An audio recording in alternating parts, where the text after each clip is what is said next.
parece. Hola, Alexis, sí, bonito.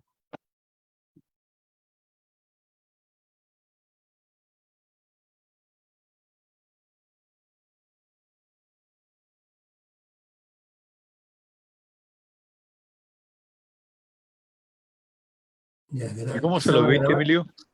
Empezamos a grabar, perdón.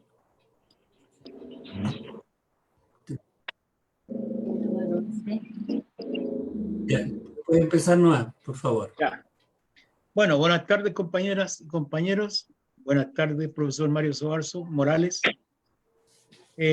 Vamos a iniciar este conversatorio hoy jueves con este profesor de filosofía, doctor en filosofía moral y política en la Universidad de Santiago, generalmente ligado a la investigación en temas de filosofía de la educación y de la filosofía política, integrante del Observatorio Chileno de Políticas Públicas de la Universidad de Chile y miembro del directorio de la Asociación Chilena de Filosofía.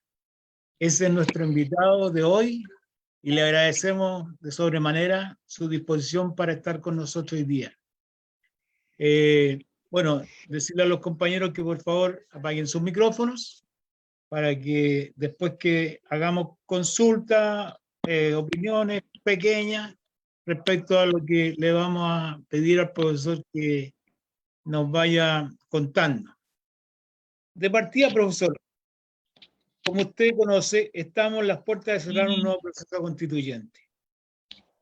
Los mismos que en el anterior promovieron el rechazo, donde se decía que la constitución que se había escrito anteriormente era una constitución partidista, hoy día esos mismos están haciendo una constitución ideologizada con la derecha. Usted, como se describe,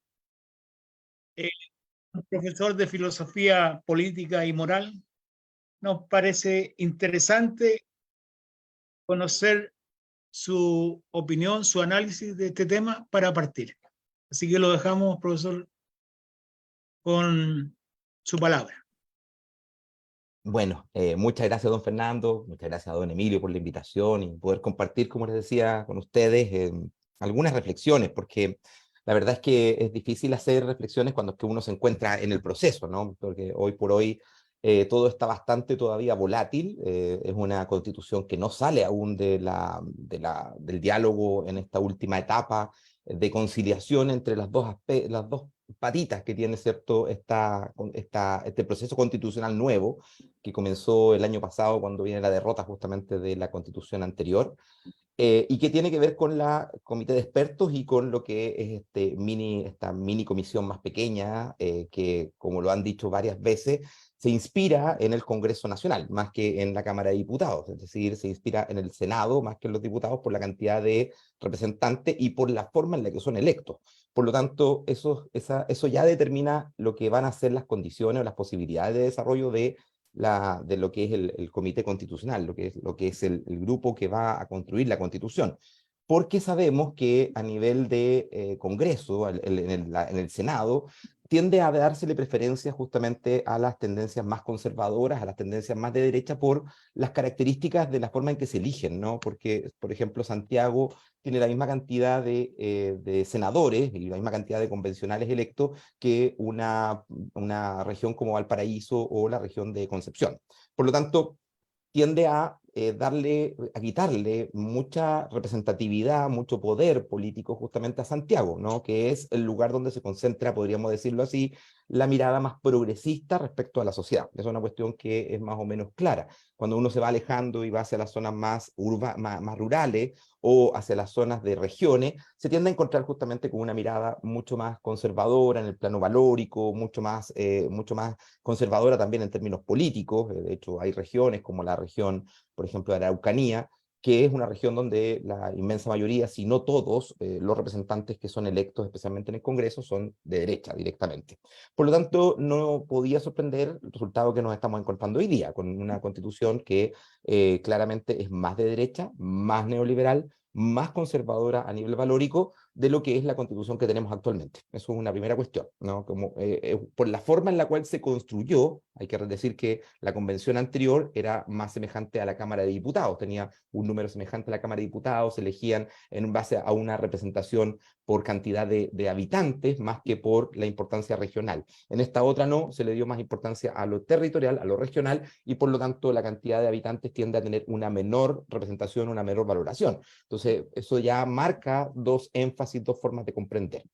Segundo aspecto también que hay que tener en cuenta es que normalmente se habla de dos procesos constitucionales y tendemos a olvidar que al menos llevamos tres procesos constitucionales a cuestas, ¿no? El primer proceso constitucional fue el de la presidenta Bachelet, que era un proceso constitucional que le generó mucho orgullo, incluso a lugares como la Universidad de Santiago, donde que había una integrante de este comité técnico que apoyaba ese proceso, por la cantidad de gente que participó en el desarrollo del proceso constitucional de la presidenta Bachelet, una cantidad que superó otras constituciones que también se debatieron a niveles europeos. O sea, hubo más participación per cápita, por cantidad de personas aquí en Chile, que lo que incluso hubo en discusiones parlamentarias, en discusiones para construir las constituciones en países europeos o en otros países, en otros procesos paralelos. Entonces, también eso era un proceso que fue desechado con miles de personas, no recuerdo exactamente el número ahora, pero entiendo que llegó a las 150.000 personas que participaron en el proceso constitucional de la presidenta Bachelet. Por lo tanto, es un porcentaje, una cantidad de población que es muy grande y que fue también desechada, ¿no? Tampoco fue considerada. Esto hay que decirlo porque en el fondo lo que nosotros vemos es un proceso de minado de lo que es la transformación constitucional.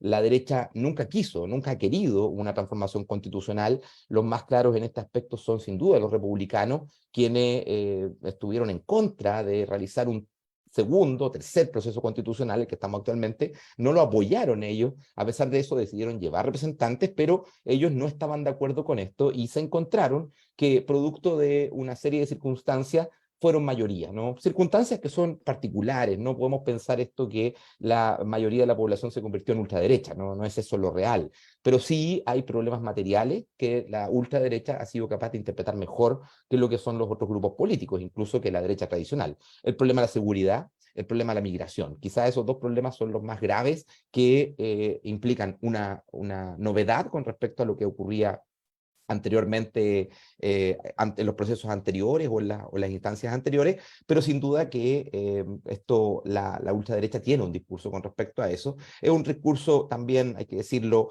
muy bruto, ¿no? Muy poco sofisticado, muy poco trabajado, con muy poquitas aristas, de que uno podría decir hay un cierto nivel de trabajo intelectual. Es simplemente tomar las banderas más brutas de la calle en el sentido del odio contra la migración, la xenofobia, la aporofobia, el temor o la violencia contra la pobreza, la molestia que nos genera a la gente el hecho de ver gente pobre, eso le llama aporofobia, justamente una filósofa española, y la derecha exacerba esta bandera, la ultraderecha exacerba esta bandera, en línea con otras corrientes de ultraderecha internacionales. Esto no es nuevo, no es único de nosotros, lo vemos hoy día en Israel, lo vemos en Europa, lo vemos incluso en Latinoamérica con el caso de Javier Milei en Argentina, o lo que sucedió estas últimas semanas en otros países también del sector, ¿no? Incluso el posible, el casi empate técnico que hubo entre Bolsonaro y Lula, quien venía hace solamente unos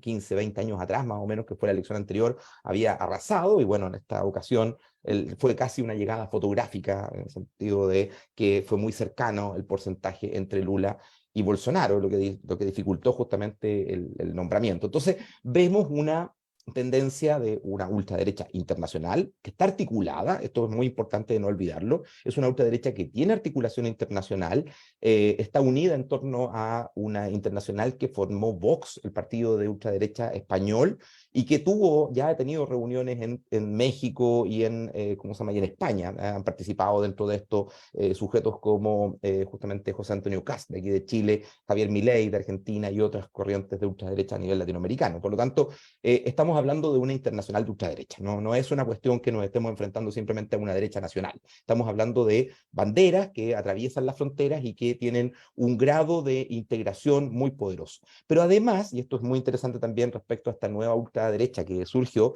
con una capacidad de saber utilizar los recursos digitales, los recursos comunicativos, que hasta ahora no ha sido capaz de actualizarse, no ha sido capaz de ponerse al día por parte de las otras fuerzas políticas. Esto es semejante a lo que sucedió en la década de los 30 con el movimiento fascista, el movimiento nazi en Europa, que el movimiento fascista, el movimiento nazi, las ultraderechas europeas, aprendieron muy rápidamente a hacer uso de la radio, que era la gran novedad comunicativa que existía en ese momento, y sabemos que Hitler pudo tener el éxito que tuvo, o Mussolini pudo tener el éxito que tuvo a llegar justamente a la ciudad ¿cómo se llama?, de Roma, en su gran larga marcha, ¿no?, hacia Roma, por el tema del impacto que podía tener la radio, que era una tecnología nueva, y que otras fuerzas políticas no sabían utilizar, no supieron adaptarse, seguían pegados, la mayoría de los movimientos más de izquierda, los movimientos comunistas, socialistas, etcétera, en lo que era el recurso más escrito, ¿no? El tipo de periódico, la revista, etcétera, que es un tipo de comunicación lenta, es un tipo de comunicación que requiere un grado de concentración, requiere un tipo de atención, requiere el hecho de estar en conexión con lo que se está leyendo. Si uno está desconcentrado, no lo puede entender, etcétera. En cambio, los recursos como la radio, que simplemente uno la aprende y está escuchando, es un recurso muy rápido, no es un recurso que ingresa rápidamente a lo que es el cerebro límbico, el cerebro emocional. Entonces, todos estos recursos, todas estas cuestiones que apelan al temor, a la exaltación patria, al odio a un enemigo, que sea un chivo expiatorio, etcétera, ingresa directamente a esta parte emocional y no es procesado por la parte racional, por lo tanto tiene un gran nivel de éxito en la capacidad de entrar en la gente, ¿no?, en la capacidad de marcar a la gente.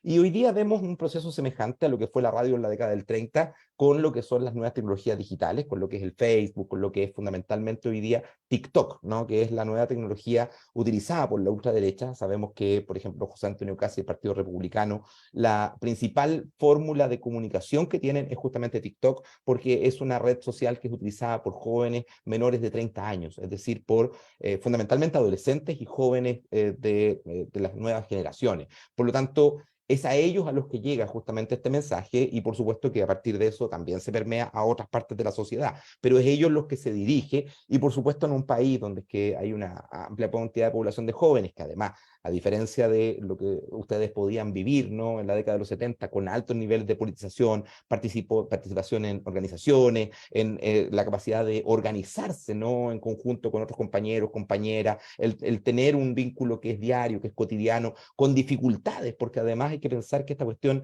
lo que eran las militancias anteriormente, eran militancias muy difíciles, eran militancias muy sacrificadas, ¿no?, desde el momento en que había que mantener espacios, el que había que hacer actividades, el levantar, ¿cómo se llama?, no sé, una actividad de apoyo a una organización o un territorio, etcétera. Bueno, todo eso eran tremendamente complejas. Por el contrario, hoy día lo que vemos son jóvenes que ingresan en la política saliendo directamente de la universidad, o sea, pasan por la universidad y pasan directamente a la política sin tener que haber hecho estos procesos de una militancia fuerte, una militancia dura, una militancia del día a día. Más bien se convierten en influencers, ¿no?, lo que se llaman gente que tiene influencia por medio de vías de comunicación de este tipo de redes. Entonces, vemos también que una izquierda que le ha dejado el espacio justamente a esta derecha para crear estos mensajes, crear estos discursos, porque ha perdido este trabajo, esta construcción constante, esta acción política constante que implicaba empoderarse, que implicaba ir a construir organización, que implicaba levantar banderas, que implicaba construir eslóganes para poder ganarse a las personas, educarlas, y que era un trabajo diario, no era una militancia diaria, una militancia esforzada, era una militancia completamente distinta, como digo, a lo que hoy día tenemos con esta idea del colectivo universitario, que se pelean además y se disuelven rápidamente y forman otro colectivo, y no importa mucho lo que es este esfuerzo por tratar de convivir, de construirse con compañeros y compañeras con los que a veces uno tiene discrepancias, y que es natural que así sea. Hoy por hoy esa tiende a ser mucho más volátil. Por lo tanto, se ha dado este fenómeno de que la derecha tiene un muy buen uso de las comunicaciones, que además se dio la circunstancia de que ellos fueron capaces de entender el tipo de elección que venía, tienen muy buenos ingenieros electorales, por lo tanto son capaces de saber dónde es que tienen votación, elecciones, donde pueden obtener ventajas políticas, y además de eso, esta otra cuestión de una izquierda que ha ido perdiendo, ¿no? Ha ido abandonando ciertos espacios de organización política y los ha ido dejando a simplemente que los organizan o los toman otras organizaciones. En particular pienso, por ejemplo, en las iglesias evangélicas, ¿no? Que son justamente uno de los que han tomado estas banderas que antiguamente hacía la izquierda, por ejemplo, el encargarse para las situaciones de apoyo a una persona de la comunidad, el juntarles cosas, el conseguirle si es que está siendo golpeada a la compañera, el buscarle una casa donde recibirla, etcétera. Ese tipo de acciones hoy día no lo hacen las fuerzas políticas y mucho menos fuerzas políticas de izquierda, sino que lo tienden a hacer mucho más otras organizaciones más de la sociedad civil y que están muy vinculadas a fuerzas religiosas. Y aquí también hay otro elemento, como digo, que es interesante porque también ha habido, y esto también se estudia en Brasil en particular, es el caso más parecido a lo que sucede en Chile, un retroceso justamente de las iglesias tradicionales, la iglesia católica en particular, que recordemos que hasta la década de los 80, 90 aproximadamente, tenía además un vínculo muy fuerte con las clases populares, era la iglesia de la iglesia obrera, la iglesia justamente del socialismo cristiano, ¿no?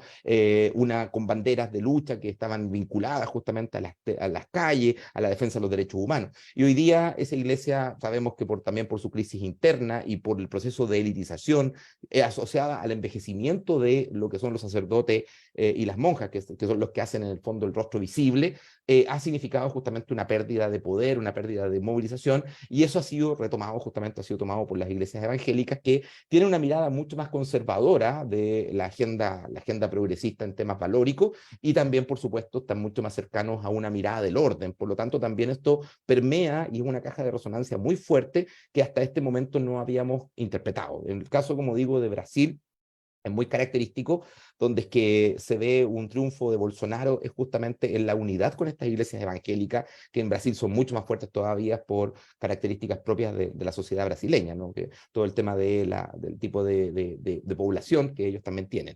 Bueno, todos estos factores han determinado el hecho de cómo llegamos a este lugar que llegamos, ¿no? Nos encontramos justamente con incapacidad de construir desde nuestra parte, pero también con un extremadamente buen uso de la situación, una lectura muy adecuada de la situación por parte de la ultraderecha, que incluso ha ido desplazando a la derecha tradicional, ¿ah? Y ha ido colocándose mucho más afuera.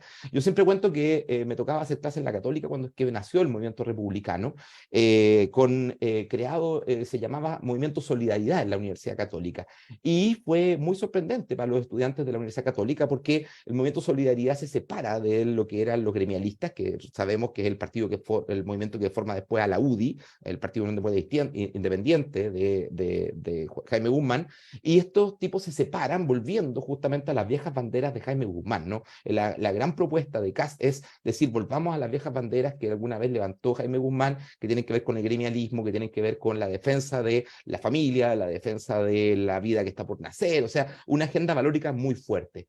Y la erupción de este movimiento Solidaridad fue bastante catastrófico para el movimiento, ¿cómo se llama?, de los gremialistas, porque les ganó la federación, no ganó finalmente porque ganaron el NAU, que es la fuerza que va a dar origen posteriormente a la Revolución Democrática, pero fueron capaces de pasar a segunda vuelta y por primera vez superaron a los gremialistas. Y esto era muy interesante porque uno ya veía cómo se venía desarrollando esto y cómo iba a crecer por ese lado justamente un segmento de población que no se sentía interpretado. No se sentía interpretado tanto en la élite como en las clases más bajas, que justamente veían que la derecha se había ido, por una parte, elitizando, se había ido volviendo cada vez más del barrio alto, y que no tenía las banderas del mundo popular. La ultraderecha es capaz de tomar esas banderas, capaz de poner rostro, aunque no sea, por supuesto, una defensa de intereses de clase, porque claramente no podemos pensar que los republicanos que están por reducir, por ejemplo, los derechos laborales de los trabajadores en las negociaciones colectivas,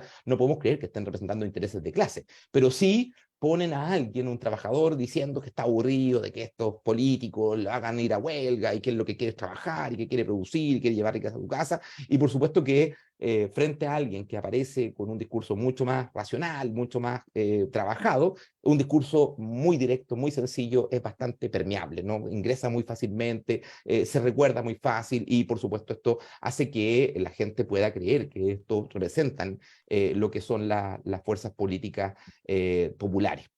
A eso también hay que sumarle, como digo, que hay un proceso de elitización fuerte en la izquierda, muy fuerte que su mejor representación son todas estas bromas con el ñuñoísmo, ¿no? Con esta cosa de que la nueva izquierda es una izquierda cuya sensibilidad está marcada por las banderas de la comuna de Ñuñoa, ¿tá? Ñuñoa como un ícono de una especie de clase media con alto nivel de cultura, muy educada, una izquierda juvenil, que por lo tanto empieza a reivindicar visiones identitarias, ¿no? Visiones propias de identidades específicas, por ejemplo, la visión de la defensa de los animales, la visión de la defensa de los grupos minorías sexuales, la defensa de grupos, ¿cómo se llama?, de las comunidades indígenas, de los pueblos originarios, no importando su cantidad de población. Entonces, los Selknam son igual que los mapuches, aunque unos sean 500.000 y los otros sean apenas 20 personas. Entonces, empiezan a construir una agenda que por supuesto que suena muy bonita en términos de lo que es esta juventud que pasa por la universidad,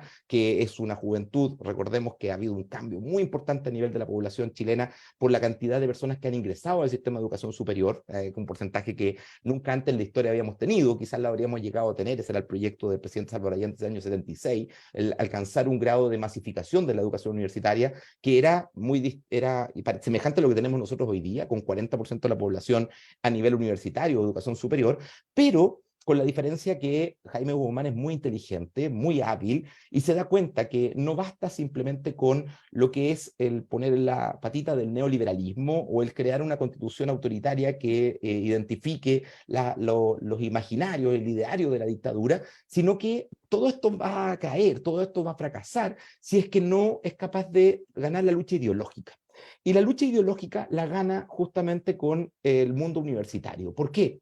Porque el joven que ingresa a la universidad, a diferencia del joven de los años 70, que ingresa hoy día a la universidad, sabe que él ingresa solo, porque es su propio trabajo, su propio esfuerzo, etcétera, para obtener algo que es propio de él, que es la gratuidad. A diferencia de los jóvenes de los años 70 que estudiaban en una universidad gratuita, porque era gratuita para todo el mundo, o era una universidad gratuita para lo que eran las clases más bajas y los otros podían tener un arancel diferenciado, pero era una universidad que era abierta y que era igualitaria. Hoy por hoy, el que obtiene la gratuidad lo obtiene él. Es decir, no es una cuestión basal, ni es un recurso que ingresa a la universidad directamente, en ningún caso. Las universidades hasta el día de hoy siguen recibiendo apenas un 12% de financiamiento, la que más recibe del Estado. O sea, el 88% restante se financia con lo que son las matrículas, las mensualidades de los estudiantes. Por lo tanto, las universidades hoy por hoy se autofinancian, son universidades privadas, y no es casual que el rector de la Universidad Diego Portales hoy día salió diciendo en una entrevista justamente que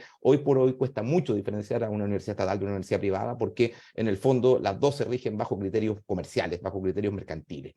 Entonces, en ese contexto, por supuesto, los jóvenes empiezan a ver esta realidad y empiezan a decir, bueno, yo no es que alguien me haya pagado a mí la universidad, porque la universidad yo me gané un premio, me gané una beca, que es la beca para poder estudiar gratis, pero me la gané yo. No es algo que me dio el Estado, no es algo que la sociedad está haciendo un esfuerzo por mí, sino que es un triunfo, un logro que yo tuve por mi estudio, por mis capacidades. Y por supuesto esto exacerba mucho este elemento individualista, este elemento personal, y eso también hace que las juventudes actuales, primero sean caracterizadas, y esto no solamente a nivel nacional, sino a niveles internacionales también, como juventudes, como generación de cristal, ¿no? Es decir, una generación que tiene muy escasa resistencia frente a la frustración, ¿no? Se enfrentan a cualquier problema, inmediatamente tiran la toalla, se sienten derrotados, sienten que en realidad fracasaron, etcétera, y se van para la casa, ¿no? Ya no abandonan lo que es la lucha, abandonan lo que es la capacidad de acción política, etcétera. Entonces, todos estos factores, como digo, han ido generando una amalgama que es muy peligrosa porque no tenemos capacidad de respuesta respecto de la capacidad de posicionar banderas, porque cuando es que posicionamos banderas, terminamos posicionando justamente estas banderas que son de los jóvenes, no estas banderas que son identitarias. Entonces aparece el tema de la plurinacionalidad. Yo juego mucho con eso porque incluso cuando uno le preguntaba a la gente, bueno, pero ¿qué es para ti plurinacionalidad? Y mucha gente no sabía explicarlo. Incluso no es solo la gente común y corriente, sino que incluso gente que había sido cercana al proceso convencional, yo le decía, oye, pero ¿qué significa esto? Porque la verdad es que no entiendo qué hablan cuando hablan de plurinacionalidad en la anterior convención, y me decían, la verdad es que no quedó como nosotros pensábamos, quedó una cosa distinta, por eso no se entiende, y empezaban a dar explicaciones de qué significaba esto, pero no podían en el fondo, no es un concepto ni claro, no es un concepto para nada claro. Lo mismo con el concepto de una constitución feminista, que puede ser una bandera de lucha muy valiosa, muy relevante, especialmente en ciertos grupos de chicas jóvenes, ¿no? De mujeres jóvenes, que tienen esta reivindicación y que la han construido, especialmente en los últimos años, pero que no es una bandera transversal de las mujeres en ningún caso. Yo pongo el ejemplo, y se los decía, me acuerdo conversando el año 2018 en la Universidad de Santiago, cuando es que con un curso de historia, hicimos en el medio de las movilizaciones feministas, les planteé un debate con respecto al tema, y salían las chicas, los chicos de regiones, de provincias, que eran más de zonas urbanas. Ustedes saben que la Universidad de Santiago, hasta el día de hoy, cerca del 40% de nuestros estudiantes no son de la ciudad de Santiago, son de los alrededores, es decir, Colina, ¿cómo se llama? Talagante, etcétera, o vienen de lugares relativamente cercanos a Santiago, pero que no es la provincia de Santiago ni la región de Santiago, por ejemplo, Rancagua, gente que viene de San Fernando, y viajan en el día y vienen por el día y vuelven, aprovechando justamente el metrotren, ¿no? Entonces, ¿qué es lo que ocurre? Que en esos lugares ellos me decían, mira, nosotros vemos, yo hablo con mis padres, hablo con mi familia, y claramente es un discurso que no le entra a esta cuestión, no le dice nada a esta constitución feminista, lo miran con cara de sospecha, esta imagen de estos conceptos de las minorías sexuales, no les gusta, no les simpatiza, les desagrada incluso. Por lo tanto, que les vengan a decir que esto es lo que va a reivindicar la Constitución es algo muy ajeno, muy alejado de ello. Y fue muy notorio en que la Constitución ganó en la comuna de Ñuñoa. Eso yo siempre lo digo como ejemplo. El anterior proceso constitucional ganó en la comuna de Ñuñoa, fue una de las pocas comunas en Santiago en que triunfó en las zonas donde eran justamente con población, podríamos decir, con mayor nivel de sociocultural y ¿cómo se llama? Y económico, como podía ser Santiago Centro, Ñuñoa, algunas partes, ¿cómo se llama?, de lo que son comunas como Macul, etcétera, pero en lo que eran las zonas más populares no fue un triunfo tan holgado, o fue muy cercana la llegada. O sea, fue un tipo de banderas que no llegaron al mundo popular, y que claramente no llegaron al mundo campesino, ni llegaron al mundo que sale de regiones, ¿no? Que viene de las regiones, lo cual es muy interesante porque había banderas regionalistas, y por lo tanto uno podía esperar que las regiones se hicieran cargo, levantaran estos conceptos, pero también esas banderas regionalistas quedaban escondidas, quedaban minimizados frente al eslogan central, que era una constitución feminista y plurinacional, ¿no? Que ese era el gran eslogan que tenía el proceso anterior.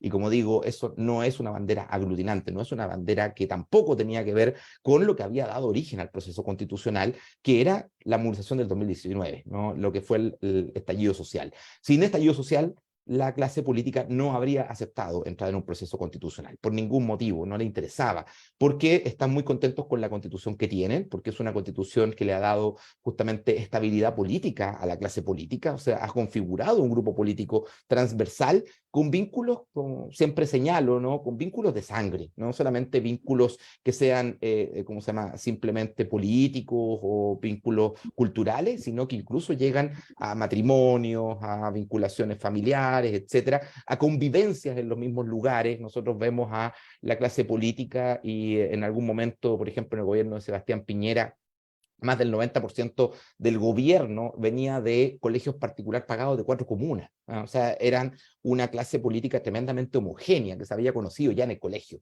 Lo mismo en el gobierno actual, donde ha bajado un poquito el porcentaje, pero sigue siendo más de la mitad de los jóvenes que ocupan en el gobierno son gente de colegios particulares pagados, y colegios particulares pagados del San George, del Nido de Águilas, etcétera, son de los colegios de élite, no es cualquier tipo de construcción cultural. Por lo tanto, ese tipo de dirigencia, por supuesto que puede ser muy llamativa, puede ser muy simpático, puede ser muy agradable, incluso pueden ser atractivos, ¿no? Pienso justamente en un personaje como Gonzalo Pinter, que viene justamente del Verbo Divino, el mismo colegio del presidente Sebastián Piñera, expresidente Sebastián Piñera, y que en alguna medida uno dice, oye, es un tipo súper atractivo, pero es un tipo de fenotipo, es un tipo de construcción que es alejado de las clases sociales, y eso es una cuestión que también le hizo muy mal al proceso anterior, porque se terminó por reivindicar un rostro que no era el rostro de la gente común, no era la gente hablando de el problema que tiene con la AFP y las pensiones, una persona que es jubilado, no era ¿cómo se llama?, la persona que vive en regiones, que está en una situación donde es que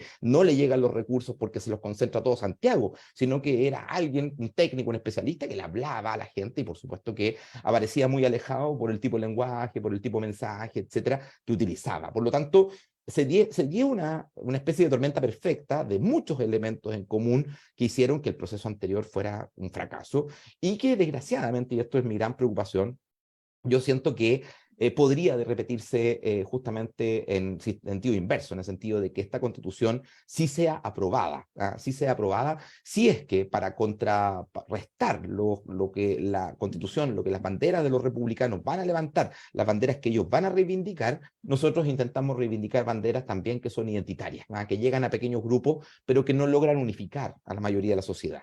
Creo que las únicas banderas que son transversales a toda la sociedad son los problemas que vive la gente, y esos problemas que vive la gente están en cuestiones muy prácticas. Son los problemas de salud, cualquier persona que tiene que ir a un CESFAM, que tiene que ir a un sistema, a un servicio médico, sabe que llegar a las 8 de la mañana le significa no encontrar número, por ejemplo, eso lo sabe alguien que tiene que atenderse en el sistema médico público, lo sabe la persona que no hay especialistas y por lo tanto si tiene un problema de cáncer, puede ser que le den una operación para 6 o 8 meses más y que llegue la carta cuando la persona ya esté muerta. Por lo tanto, eso es un tipo de bandera que la gente puede sentirse identificada, porque además el 70% de las personas estamos en FONASA, no es la mayoría de la gente que esté en ISAPRE. Entonces, hablar contra la ISAPRE, claro, puede ser muy importante para ese 30%, pero de ese 30% además hay la mitad al menos de ellos que están felices en el sistema. Por lo tanto, la posibilidad de empezar a cuestionar, de empezar a quitarle un porcentaje a ese grupo es muy minoritario, a diferencia de la gente de FONASA que efectivamente sí quiere mejoría.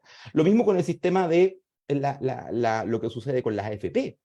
Claro, la derecha ha levantado la bandera de que estos recursos son míos, ¿no? Yo quiero mi plata, quiero que mis fondos de recursos no me los roben, pero ¿cómo le explicamos, cómo le hacemos decir a la gente que le hacemos entender a la gente que esos recursos no son de ellos porque basta con que la persona se jubile para que inmediatamente los recursos se reduzcan a la mitad, porque la ISAPRE la AFP ya lo proyectó, la persona va a vivir cierta cantidad de años, por lo tanto esos recursos ya están considerados, cosa que cuando es que la persona se muere, lo que va a quedar para sus herederos es un porcentaje menor de los recursos que esa persona tenía ahorrado. Y si está en este sistema, estafa legal que son las rentas vitalicias, peor, porque ahí ya no queda nada, ¿no? Porque eso a él le pagan mientras está vivo, pero una vez que se murió se acabaron los fondos, ni siquiera los hereda. Entonces, si no son los rostros reales, si no son los rostros de la gente común, los que digan, mira, esto ha sido lo que más ha significado para mí el estar en AFP, esto ha sido lo que ha significado para mí el sistema de salud, esto ha sido lo que ha significado para mí el tema de la educación, jóvenes, chicos, chicas, que hablen desde la realidad de los liceos municipales y lo que significa que desde el año 2001 que vienen movilizándose los jóvenes aquí en Chile por motivos de los estudiantes secundarios, y desde el 2001 hasta el día de hoy los cambios han sido extremadamente lentos e incluso no han llegado. Recién nos enterábamos que desde el año 2001 hasta el año 2023, o sea, han pasado 22 años, recién este año se estaban cambiando los bancos del Instituto Nacional, que eran los bancos históricos del Instituto Nacional, estos de madera, que son muy lindos, son preciosos, son para un museo, pero son tremendamente incómodos y ya no hay repuestos para ellos. Por lo tanto, los arreglos que se le hacían siempre arreglos que eran, no daban solución realmente para que los chiquillos pudieran estar bien sentados, por ejemplo. La situación de infraestructura en los liceos municipales, porque el Nacional es un liceo emblemático, pero ¿qué pasa con los liceos que son con número? Ahí la situación es peor todavía. Tienen problemas de agua, tienen problemas de vidrio roto, problemas de infraestructura, hacinamiento, etcétera. Entonces, si no sacamos esos rostros de los jóvenes, de las jóvenes, del jubilado, ¿cómo se llama?, de la persona que tiene que atenderse en el sistema público, es posible que el discurso de la derecha termine por triunfar, porque tienen mejores ingenieros electorales, tienen mejores publicistas que los que tenemos nosotros, son los publicistas que le hacen las campañas a las grandes empresas, tienen mejores analistas respecto de cómo dirigir y cómo elegir a sus rostros, ¿no?, para poder instalarlo, son capaces de levantar eslóganes que son muy pregnantes, muy llegadores, ¿no? Pensemos nada más en la Constitución una que nos una, ¿no? Un concepto tan sencillo, pero que la gente lo entiende. O Chilezuela, que fue una cuestión que reivindicó la derecha para impedir justamente que ganara Guillé, y sin embargo vemos que la realidad fue completamente opuesta. De hecho, lo vimos el día lunes cuando vimos el partido de Chile, o martes cuando vimos el partido de Chile, y veíamos que en zonas como Estación Central hoy día son mayoritariamente de gente de Venezuela, ¿no? Que había más celebración en la Estación Central que en el resto de Santiago por el triunfo de Venezuela. Entonces, ¿qué ocurre?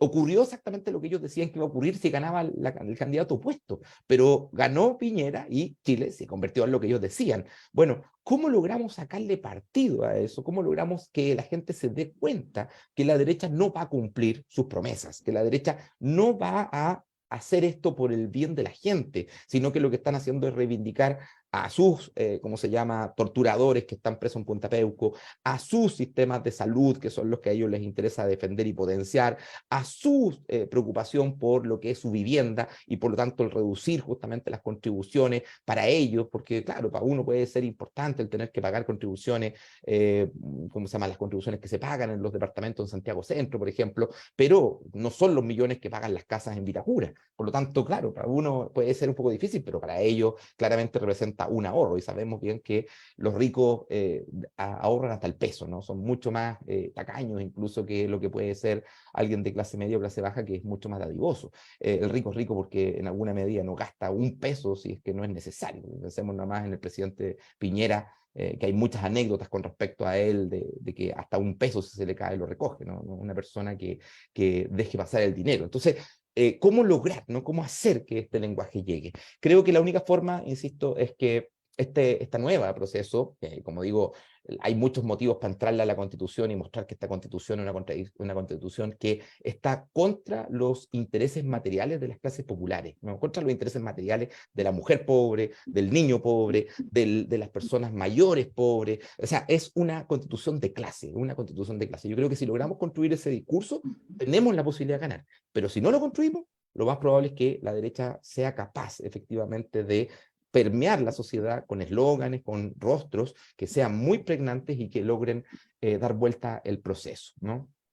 Bien, eso es una primera línea, ¿no?, para poder entrar en una conversación. Yo preferí mostrarles el proceso más político, más que la Constitución en sí misma, porque como les digo, todavía no sabemos qué va a terminar en la Constitución, porque están todavía en la fase de definir algunas cosas, y es probable que el Partido Republicano ceda algunas cosas, ¿no? Por ejemplo, es bastante probable que ceda, ya se dio en el tema del Estado Social de Derecho, ¿no? Ya estuvo dispuesto a aceptarlo. ¿Por qué? Porque si bien el Estado Social de Derecho queda en el artículo 1, hacia adelante, todos los artículos siguientes, el que establece, por ejemplo, el tema de la salud, dice que hay que darle la igualdad de derecho a las ISAPRE y a FONASA.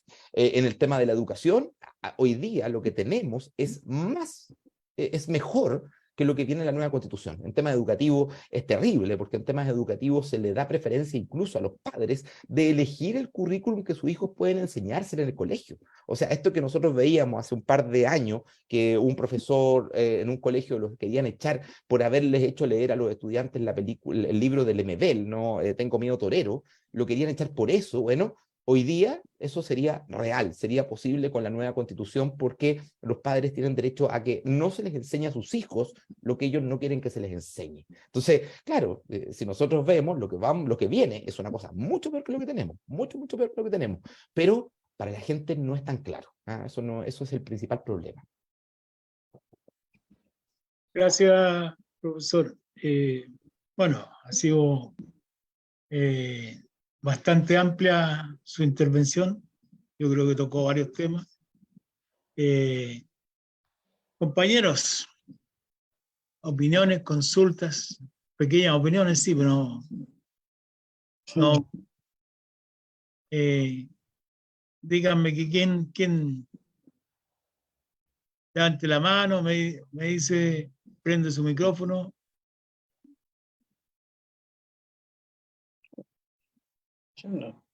¿Apolo? Ya, ok. Ya que nadie levanta la mano. No, Yo estaba creo que- Alexi primero. Estaba Alexi primero levantando la mano. Con fallo fotográfico. Ya. No, pero Alex, es un día mayor que yo ese. parte nomás, compañero. Oye, bien amargo el mate que nos convidó, compañero.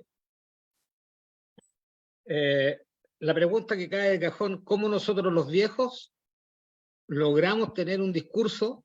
Porque aquí somos todos bastante adultos. Si les digo viejos se enojan. ¿Ya? ¿Cómo logramos nosotros, los que estamos articulados, en mi caso, que yo vivo en la comuna de Paine, en el sector de Hospital, cómo articulamos toda esta situación que tú tan limpiamente describiste, con el mundo rural que me toca participar. Porque aquí, tú lo mencionabas, o sea, hay un mundo de la élite política en Ñuñoa. Y otro lado, ya, alguien los tildó por ahí como los criados con leche de tarro. No fueron criados con leche de la mamá. Entonces, ¿cuáles serían unos pequeños tips para lograr encauzar este rechazo que tenemos que hacer? Porque yo estoy claro que vamos a tener que ir al rechazo, pero para que gane el rechazo tenemos que construir lo que tú mencionas. Esa es mi pregunta. A ver, Apolo. Ya, gracias, Fernando.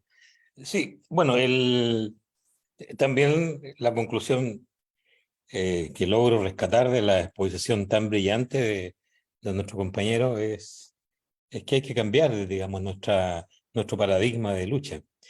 Sin embargo, a pesar que estoy completamente de acuerdo en que tenemos que renovar, ¿no? Usar todas las redes sociales, modernizarnos en el fondo, pero también creo que es importante tener claro que toda esta situación tan caótica y que permitió pelear por una nueva constitución nace de la pelea que dimos en la calle, nace de las grandes concentraciones que se produjeron en el 2019. Entonces, efectivamente, hemos usado un recurso que históricamente lo hemos usado. Nosotros decimos, nosotros viejos, que la pelea la damos en la calle. Y eso yo creo que se mantiene. Sin embargo, si no integramos lo que nuestro compañero describe tan bien, que es el uso de la tecnología en un país con tan poca educación, lamentablemente, porque claro, se evidencia que quienes se educan, quienes están en la comuna de Ñuñoa, lograron un avance. Pero si no logramos revertir la educación a nuestro pueblo, que es tan básica, estamos cagados. O sea, perdonen la expresión. Tenemos que, una de nuestras banderas de lucha es educar, educar, educar. Y de esa forma lograr conseguir nuestros objetivos. Yo no creo que la cosa esté perdida, yo creo que hay que votar por el rechazo. Tenemos que saber salir por todos los medios. Ya este tema de las redes sociales, del TikTok y del WhatsApp, hemos intentado, no lo hemos logrado porque no tenemos bases claras, digamos, de cómo utilizar este medio, pero tenemos que hacerlo. Esa es una cuestión que tenemos que saber usarla. Eso. Ya, hagamos, profesor, respuesta a estas dos Y Emilio no preguntas. tenía levantar la mano, ¿no? ¿Bien? Emilio. Emilio, al tiro.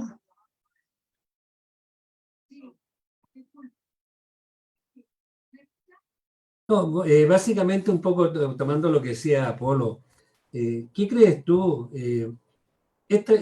Toda esta discusión ha sido al margen de nuestro pueblo, al margen de la gente.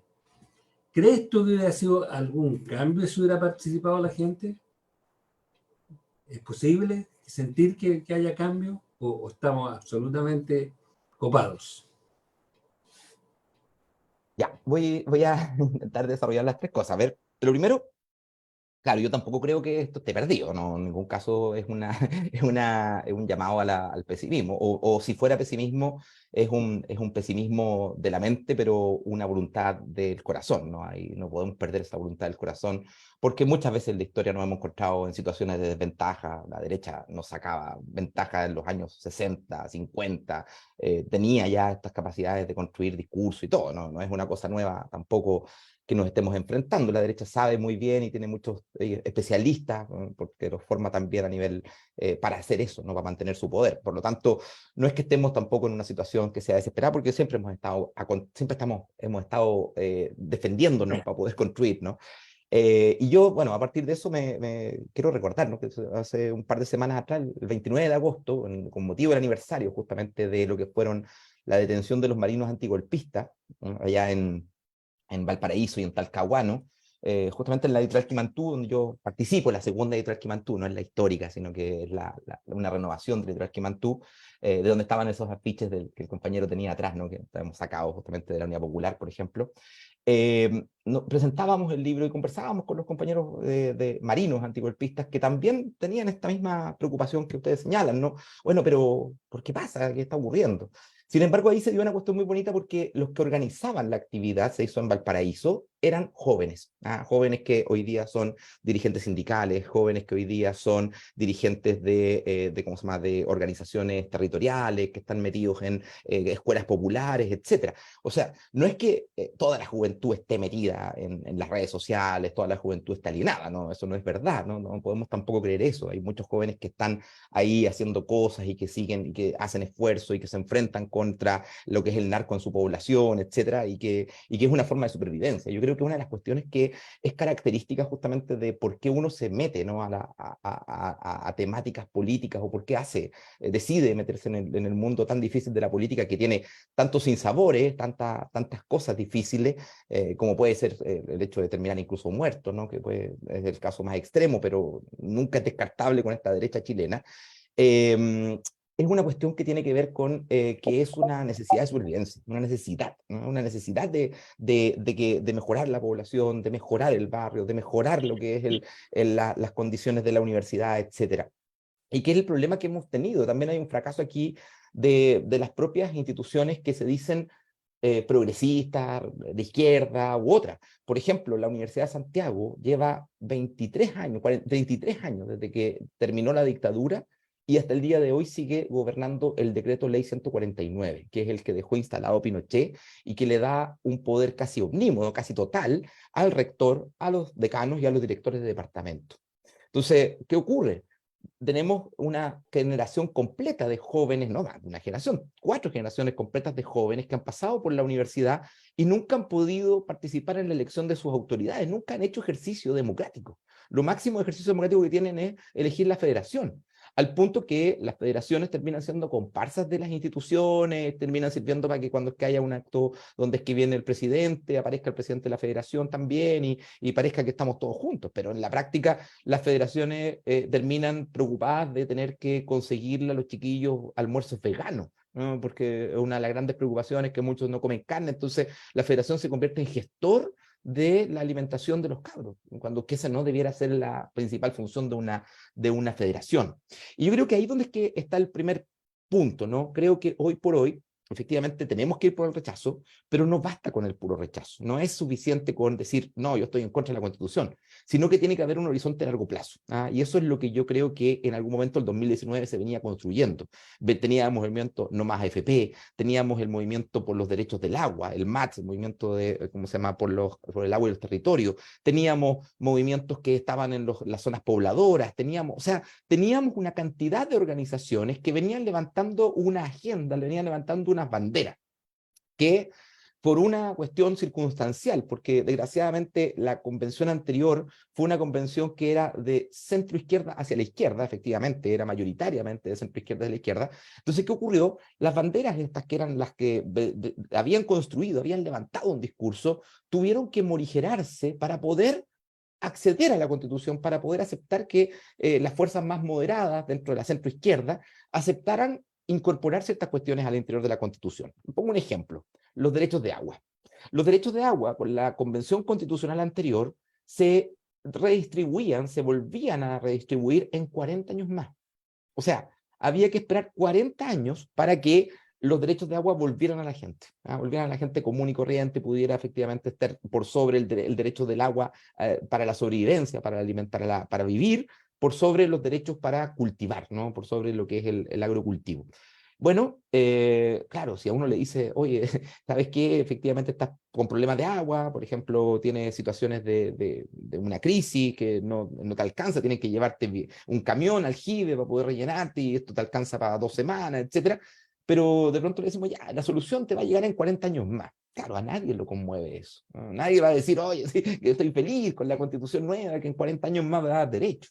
Lo mismo pasaba con los sistemas de educación superior o el sistema de educación, ¿cómo se llama?, escolar, que se le daba preferencia al sistema educativo público, pero el proceso era que tenía que pasar con el Congreso. Imagínense teniendo que debatir las leyes para ver cómo se implementan los derechos de agua con el actual Congreso, o para ver cómo se le da preferencia al sistema de educación público en este Congreso, con un Congreso donde que la mayoría o la mitad del Congreso es de derecha, ¿no? ¿Cómo se logra eso? Habría sido un fracaso en el corto plazo, ¿no? Aunque hubiéramos ganado la Constitución año pasado, nos habríamos enfrentado con una derecha que se habría trincherado en el Congreso y que no habría aceptado transformaciones, habría quedado ahí.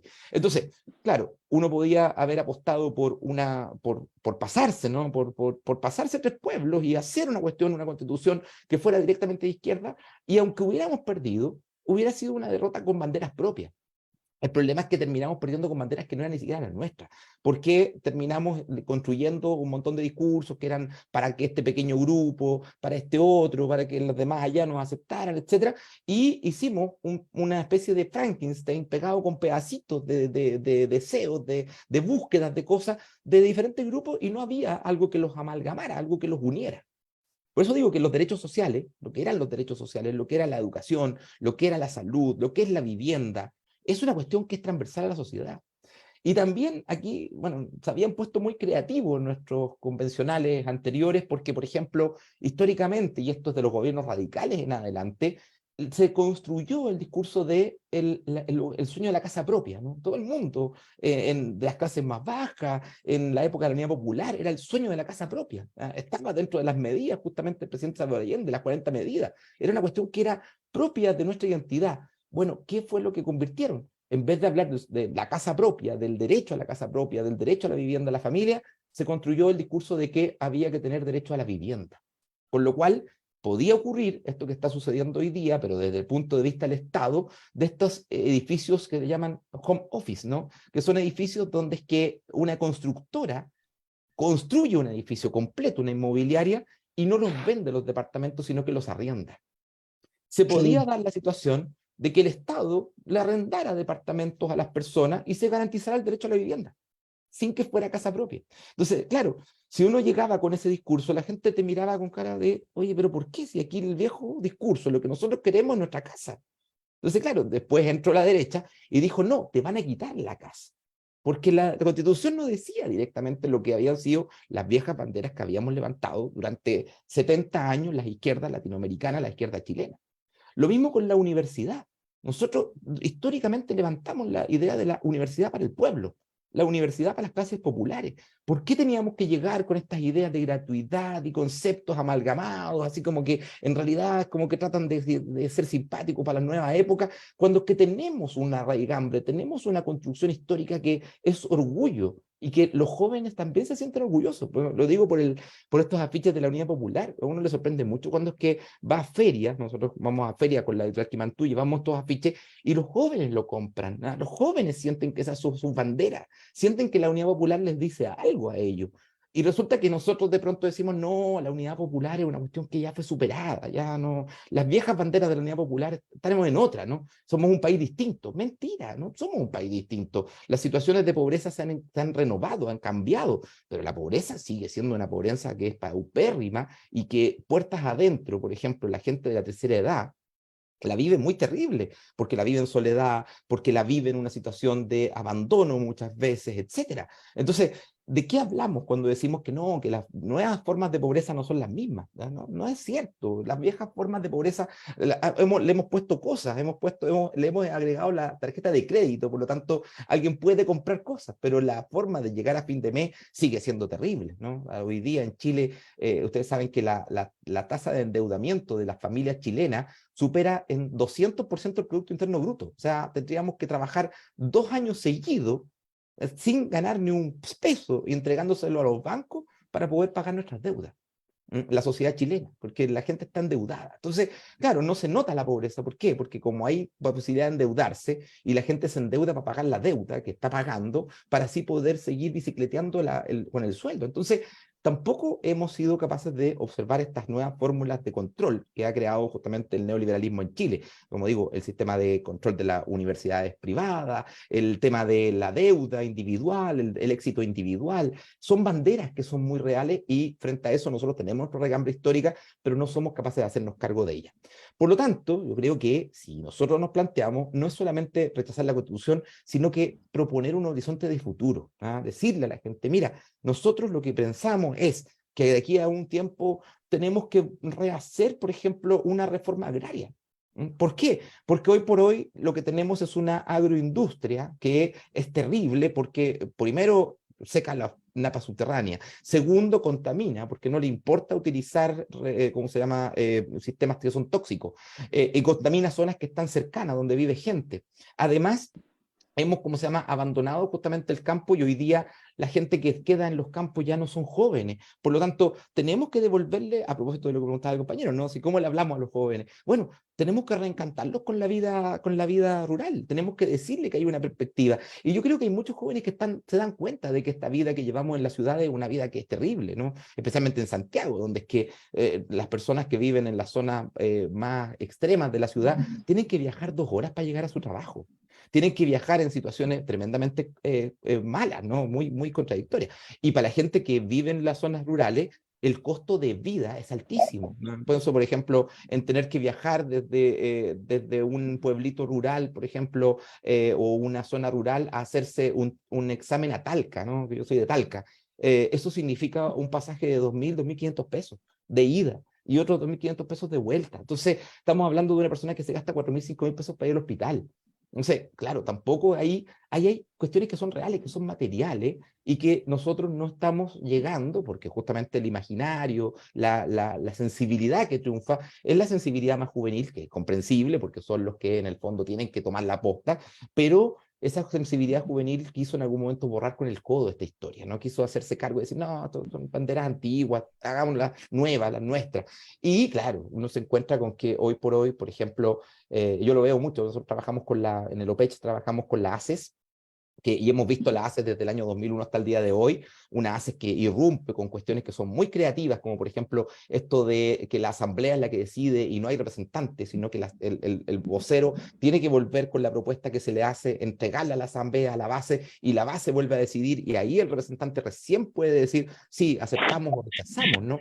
Que es un modelo muy distinto a lo que era el sistema de mediación, de vinculación que tenían las organizaciones sociales con los aparatos de Estado. Bueno, eso era muy creativo, muy nuevo, pero hoy por hoy, por ejemplo, la ACE está reivindicando el tema de la sexualidad integral, o sea, una cuestión que uno dice, pucha, sí, es importante efectivamente en las escuelas, pero no es una cuestión que salga mucho de ahí, de ese círculo, de ese grupo pequeño que están en las escuelas, que puede ser muy grande, los jóvenes son muchos, pero no sale, no logra permear al resto de la sociedad. Cuando le hablamos sexualidad integral a la gente mayor, no entiende lo que le estamos diciendo, no entiende cuál es el tipo de discurso que está detrás, qué significa eso de integral, significa la asumir el aborto, por ejemplo, si es que el aborto está involucrado en eso, no se entiende tan claramente. Entonces, ¿cómo retornar a esa bandera? Pero además que son banderas, como digo, que son de largo plazo, son banderas que implican no el derrotar a la derecha en esta única elección, sino el empezar a levantar dirigentes que sean honestos, que vengan con un discurso claro, que sean personas que van con una sola línea, porque también esto ha sido muy terrible en el gobierno actual, que llegó con una bandera y terminó gobernando con otras. Entonces, mucha gente termina diciendo, pucha, pero yo no voté para que el gobierno aprobara el TPP-11. No voté para que el gobierno militarizara nuevamente la zona mapuche, porque si era para eso se hubiera quedado Sebastián Piñera, que ya tenía copado la zona mapuche con policía. ¿Cuál es la novedad de esta acción política que está de poner el toque de queda toda la semana, cada 2 meses lo renuevan? ¿Cuál es la novedad respecto de lo que ha sido la forma de a negociar, por ejemplo, con los grupos sociales? Bueno, este año los reajustes laborales han sido muy buenos, etcétera, pero ¿cómo se llama? Y mejoran la vida de la gente, pero están en la lógica de lo que es lo asistencialista, ¿no? Es una cuestión que no resuelve la politización de la gente. Yo creo que eso es una cuestión que es fundamental. Históricamente la izquierda, cada vez que hemos tenido éxito, ha sido cuando es que hemos empoderado a las bases, cuando es que la gente siente que esas banderas son suyas, y eso es muy bonito de la Unidad Popular cuando uno ve este documental La Batalla de Chile. Entonces ve una asamblea de obreros, ¿no? Ve una asamblea de obreros y viene el tipo que viene del Estado, del gobierno, y lo retan y le dicen, mire, usted no ha cumplido con esto, usted no ha llevado este mensaje al gobierno, usted no ha cumplido con estas otras cosas, y lo retan, ¿no? Y él tiene que darle cuenta a la gente. Bueno, nosotros hemos invertido esto. Y para nosotros pareciera que los líderes son los que en realidad nosotros tenemos que estar dándole cuentas y por qué no votamos por lo que ellos decían. Entonces como que se dio vuelta y nosotros aparecemos como los responsables cuando los responsables verdaderamente del fracaso electoral son los que tomaban las decisiones de la campaña electoral. ¿Qué culpa tiene una persona que salió a hacer puerta a puerta, que salió a explicar la nueva constitución del fracaso electoral? Si en el fondo los que decidieron cuáles eran las leyes, cuáles eran los temas, fueron otros, ¿no?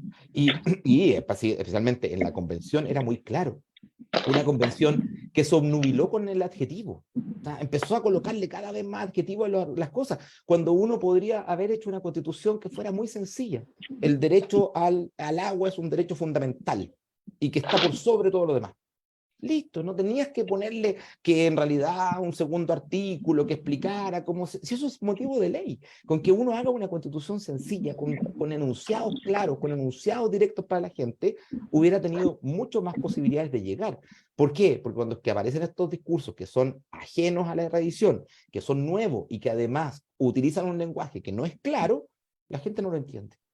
Y claro, al otro lado aparece alguien que viene con una mentira, decir que le van a quitar la casa, porque si tiene 2 casas te van a quitar una para redistribuirle al resto, y parece que fuera cierto, pues, porque es más sencillo, es más claro, es más obvio. Y como digo, bueno, tener una dirigencia que vaya de una sola línea, o sea, que no, si el presidente, antes de llegar a la presidencia, haciendo campaña, se va y se reúne con una persona que está presa por el estallido, y de pronto después a esa persona le dan 10 años y un día, hay una contradicción, porque significa de que en el fondo mi promesa de campaña no se cumple. Y eso la gente lo paga, lo cobra, porque siente que en el fondo fue engañada. Yo creo que lo que menos le gusta a las personas es que nos engañen, que nos mientan con lo que nos están diciendo. Ahora, respecto de horizonte de futuro, yo creo que si no fortalecemos nuevamente hoy por hoy estamos bastante desarmados, ¿no? Las organizaciones sociales de base, hay bastante desarticulación, quedó una sensación en muchas organizaciones que participaron de esto de derrota después del proceso del plebiscito. Yo decía que no teníamos por qué hacernos cargo de eso por las razones que antes dado, ¿no? Que muchas de estas banderas no eran nuestras, que muchas de estas banderas eran cuestiones que eran ajenas, etcétera. Pero sin embargo, la gente lo sintió como una derrota, y esa sensación de fracaso, de derrota, etcétera, por supuesto que también baja la moral, ¿no? La moral de combate, la moral de deseo de ir a la lucha. Mucha gente decía esos días cuando ganó el rechazo, no, yo me retiro, ¿no? Me salgo de todo, no quiero, y sigan ustedes con su pobreza, yo no los defiendo más.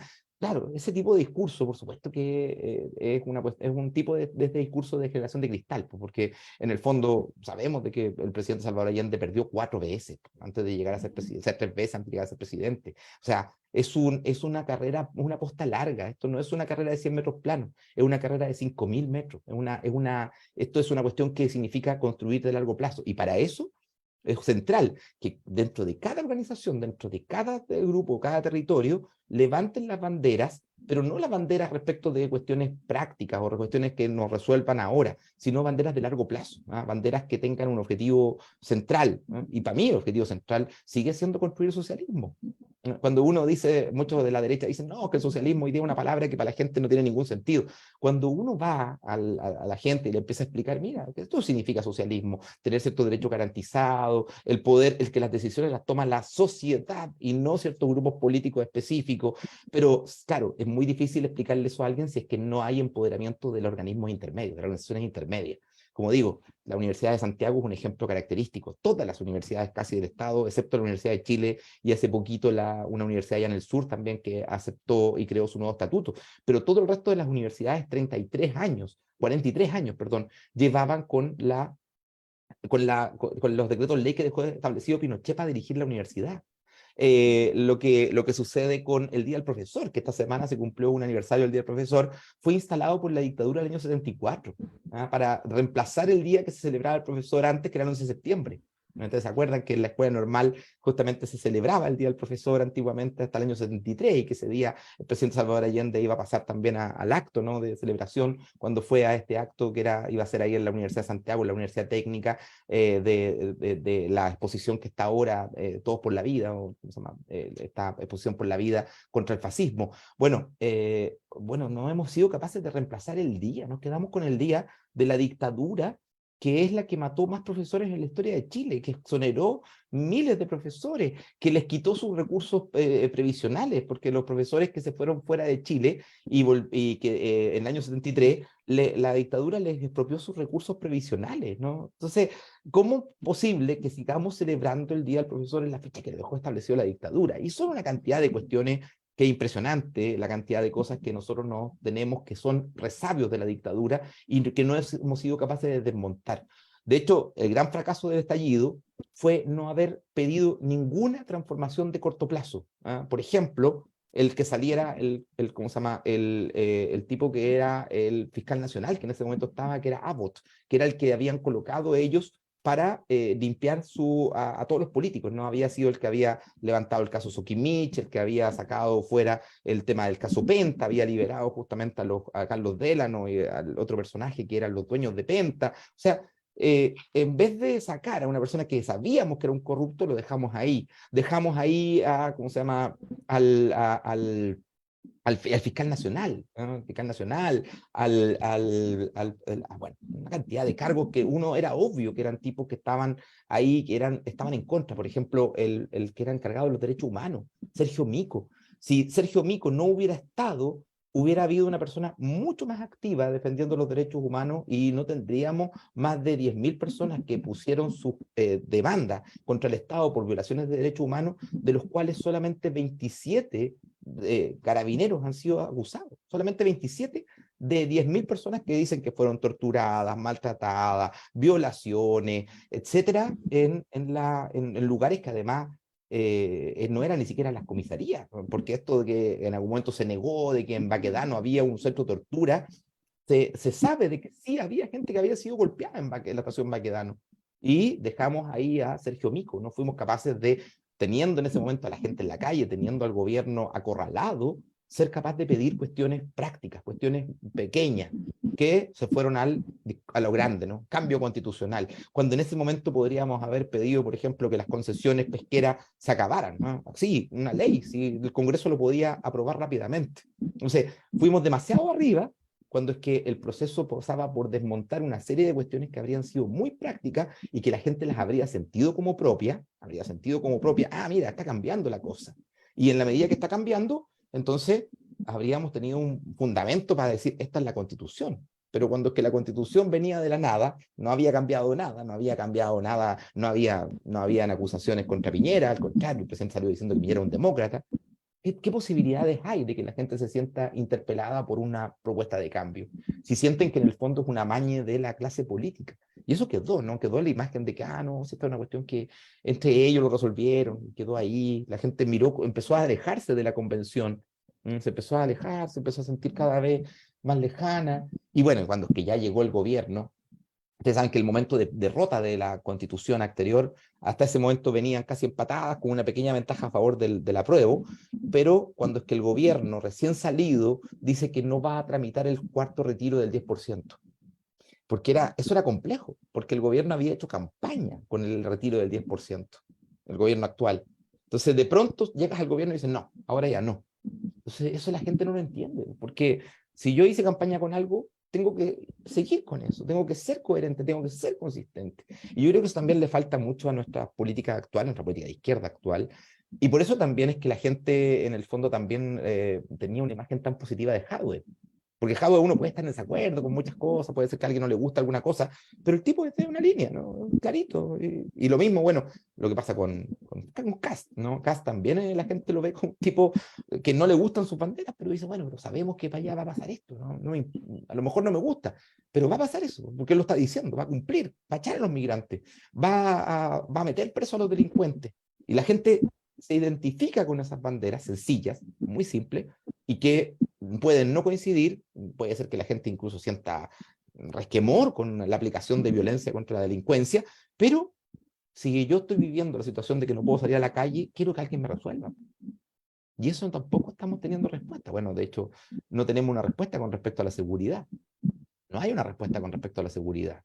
Yo vivo en la comuna de Santiago, estoy aquí ahora, y yo he visto el municipio de Santiago, yo me sorprendió mucho, porque yo pensé que el municipio de Santiago iba a tomar la experiencia de la comuna de Recoleta, que la comuna de Recoleta hizo una librería, ha hecho eventos, como se llama, ferias del libro, creó un programas educativos en sus liceos, los liceos tienen programas educativos tremendamente bonitos con los chiquillos, etcétera, y ¿cómo se llama? Y con reivindicaciones muy reales, muy materiales, ¿cómo se llama? Con la farmacia popular, que es una farmacia que de verdad funciona, etcétera.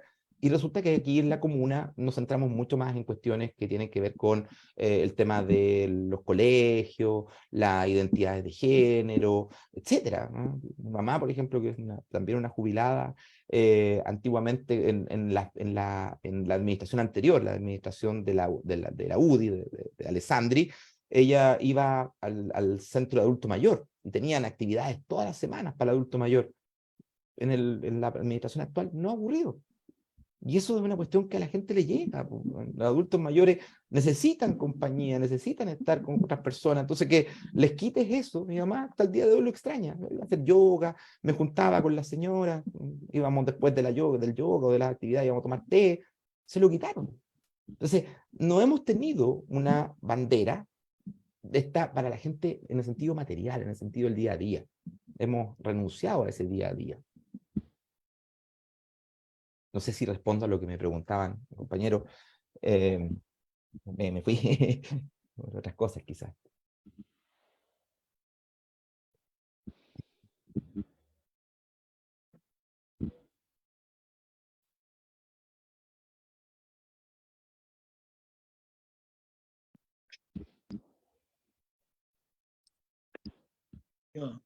Ahora sí que tenía desactivado el micrófono.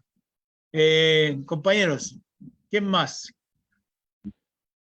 Yo parece que había visto a Jorge Elgueta antes. Ahí Me está. parece ¿Ah? Ahí está el Jorge, está comiendo. Jorge, ¿en antes iba a hacer alguna consulta?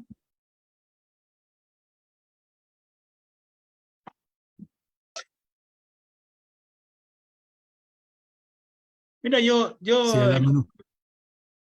Dale, Jorge. Mira, mi pregunta podría ir por el lado de cómo ve el compañero Mario el rol que están cumpliendo los distintos partidos políticos que están en torno al gobierno para enfrentar este tremendo desafío que viene, porque tú hacías un análisis bastante realista, ¿verdad? Pero bastante desolador también de cómo los movimientos sociales fueron perdiendo su energía, se fueron desvitalizando, perdiendo foco. Y entonces ahora, ¿qué viene, digamos, de ese punto de vista? ¿Cómo ves tú qué capacidad tienes para movilizar, para generar nuevo discurso y un nuevo relato que pudiera significar un triunfo del rechazo en este momento? No sé si hay otro comentario, otra pregunta. ¿Hay otra, Acá Fernando, Carlos? hola, buenas noches, hola compañero Mario. Mira, como que tu presentación tan amplia y buena, pienso yo, como que nos dejaste extenuados con tantas cosas porque nos ubicaste, ¿ah? Si la verdad que es eso. Y muchas de las cosas que uno se pregunta, ¿cuál es la forma de poder cambiar o poder avanzar? Fíjate que para el asunto de la convención anterior, ¿qué es lo que perdimos? Pensemos qué perdimos en comunicación. Nos cerraron la red, que era el medio que la gente iba y escuchaba y se explicaba bien. Terminó eso y como que hubo un bajón, ¿no es cierto? Y hoy día no tenemos los medios. ¿Qué es lo que le llega a la gente? Es la televisión. Lo que hacen en la mañana aprender la televisión, hoy día estaban preocupados de, por ejemplo, la televisión del Socaón. Pero nadie se preocupó del viaje a China del gobierno, de los contratos que se hicieron, y nos habló lo más importante, pero le daban importancia a los robos de 50 departamentos de gente que Porque ¿quién tiene esos departamentos? Son los millonarios. Po. ¿Mm? Entonces, ¿cuál es la forma que podemos llegar al pueblo? A la votación. Porque si bien tú decías, es re fácil mentir, pues. Queda más la mentira que la verdad. ¿Mm? ¿Y quién dice la verdad aquí? La televisión miente, la televisión oculta. ¿Y quién interesa a la gente? ¿O qué es lo que mira en los diarios? El título, pero no mira el fondo del título. Yo una otra vez me encontré con el compañero Insunza y para el apoyo al gobierno, el día domingo, el día sábado, y conversábamos este mismo problema. ¿Qué comunicación tenemos hacia la gente? ¿Qué medios tenemos? Pobres. No tenemos televisión nuestra. Ni siquiera el Canal 7. El día del Estado, que se dice que es del Estado, pero tenemos al Matías y a la otra facha. ¿Mm? Hablemoslo como son las cosas. Entonces, hoy día necesitamos de una buena comunicación, un buen medio. Yo le decía a Insunza, oye, si nosotros nos pusiéramos con lucas cada uno, todos los agentes progresistas, podríamos construir un canal nuestro. ¿Mm? Pero no lo hacemos, no lo tenemos. También está eso que tú dices, el no cumplimiento del gobierno. De las cosas que antes eran, digamos, lo fuerte para poder ganar, no se cumplió. Eso es, compañero Mario. José Piña. Gracias. Avanti, compañero. Bien, yo, bueno, quiero recordar, por eso el tema de la comunicación, antes de ir a lo de don Jorge, que me parece súper interesante, pero respecto al tema de las comunicaciones. Esto lo escuchaba de un analista mexicano que decía, mira, cuando es que llegó López Obrador al gobierno, él citaba a los medios de prensa y no iban tampoco. No querían darle visibilidad al gobierno porque obviamente el dueño es uno de el millonario más grande de Latinoamérica, Slim, ¿no? Carlos Slim, dueño de Televisa, tenía medios nacionales de televisión, de prensa, de todo, no le interesaba, era un enemigo del gobierno. ¿Qué es lo que empezó a hacer López Obrador? Empezó a hacer un punto de prensa diario, que le llaman la mañanera, ¿cómo se llama? El discurso, y él decía lo que iba a ocurrir ese día por su gobierno, y citaba a los medios de prensa. Al principio los medios de prensa no llegaban, no llegaban, y efectivamente él tenía solamente el canal nacional, que era el que podía, o la radio, que era del Estado, y que no le quedaba otra que ir, y salían por ahí la información. ¿Qué empezó a ocurrir? Que a medida que el gobierno desarrollaba su agenda, iban ocurriendo cosas y los otros medios no participaban, no estaban ahí, quedaban desfasados en la información, quedaban fuera de la información. Hasta que hoy día, ya terminando su ciclo, su gobierno, la verdad es que esa mañanera llegan todos los medios de prensa, sean de derecha, sean de lo que sean, porque entienden que es el equipo, el principal organismo de gestión nacional es el equipo ejecutivo, es el gobierno. Por lo tanto, hay que ir a escuchar al gobierno lo que está diciendo. ¿Y qué es lo que empezó a hacer? Empezó a romper el cerco mediático que le habían ejercido en torno a él. ¿Ah? Logró quebrar este cerco mediático. Bueno, acá el presidente, pensemos nada más en la cantidad de tiempo que lleva sin dar charlas, ¿no? Sin dar discursos, sin dar ¿cómo se llama? Sin tener diálogo con los medios de prensa. De hecho, lo silenciaron al presidente en algún momento, que había salido, le gustaba dar conferencias, etcétera, y dejó de darlas. Empezaba a dar la vocera, empezaron otros a hablar por él, y resulta que en el fondo eso también le quita liderazgo, porque en el fondo va quedando como una idea de que él no es el que está llevando, ¿no?, el gobierno. Ahora, bueno, claro, uno podría comparar a López Obrador con la juventud de Boric, y claro, el otro tipo es un tipo fogueado, como digo, que se formó las luchas sociales de la década de los 70, de los 80, que fue, ¿cómo se llama?, dirigente, etcétera. O sea, son gente que se hizo en la calle. Por eso digo que en la comparación con estas nuevas clases políticas de la izquierda, que es una clase política que se ha formado en la universidad y pasó sin haber trabajado ni un día, directamente a ser diputado y después ser presidente. Entonces es difícil que alguien en esas condiciones pueda tener la sensibilidad para llegar a la gente como en una situación real, porque claro, si usted ha tenido que levantarse a las 5 de la mañana para trabajar, no es lo mismo que si ha visto eso cuando estaba en un carrete y se fue a buscar a un amigo al aeropuerto, como lo dijo el presidente cuando inauguró la línea de metro, ¿no? Cuando él dijo, bueno, yo conocí y supe que había gente que se levantaba a las 5:30 de la mañana para llegar al trabajo, porque una vez me fui caminando al aeropuerto con un amigo y a buscar a otro amigo. Entonces, claro, esa perspectiva es una perspectiva que no tiene en la carne lo que es haberse enfrentado a tener que levantarse a las 5:30 de la mañana para llegar, tener que irse colgando de la micro, viajando en situaciones tremendamente complejas, teniendo a veces que no alcanzar a tomar el transbordo y tener que pagar un segundo pasaje, etcétera. O sea, hay una cosa ahí que hace que, por supuesto, sea más difícil que se pueda aplicar una política como la de López Obrador, pero se puede romper el cerco mediático, se puede lograr que la derecha, a pesar de que no le guste lo que está diciendo el gobierno, aparezca. Se puede conseguir con estrategias políticas, como digo, como lo que hizo López Obrador. No digo que hay que copiarla, pero es un tipo de estrategia para romper el cerco mediático. Ahora, respecto a lo que dice Jorge, ese problema, ¿no? Que cómo seguimos, ¿no? Después supongamos que ganamos, ¿no? Supongamos que obtenemos el triunfo frente a la Constitución. Desgraciadamente, eso nos deja en el punto cero el día 17 de octubre del año 2019. Eso nos devuelve solo el 17 de octubre, pero peor, porque el 17 de octubre, como digo, había una cantidad de organizaciones, una cantidad de grupos, ¿no? Que venían levantando banderas, que venían haciendo cosas en el territorio. Yo pongo el ejemplo, ¿no? De las ferias del libro que hacíamos nosotros en la Quimantú, donde llegan, no sé, 1000 personas, después otras ferias en una población, donde es que se hace en un centro comunitario, etcétera, ¿no? ¿Cómo se llama? Entonces, claro, ahí había ¿cómo se llama? Una construcción que se venía haciendo, que eran un montón de grupitos, ¿no? Grupos muy pequeños. Muy interesante, porque no necesariamente eran grupos políticos en el sentido de partidos políticos. No había una vinculación, y esto también es muy interesante porque en la década de los 70, en la década de los 80, incluso hasta la década de los 90, las organizaciones sociales, los movimientos sociales, iban palmo a palmo con los movimientos políticos, con las organizaciones políticas.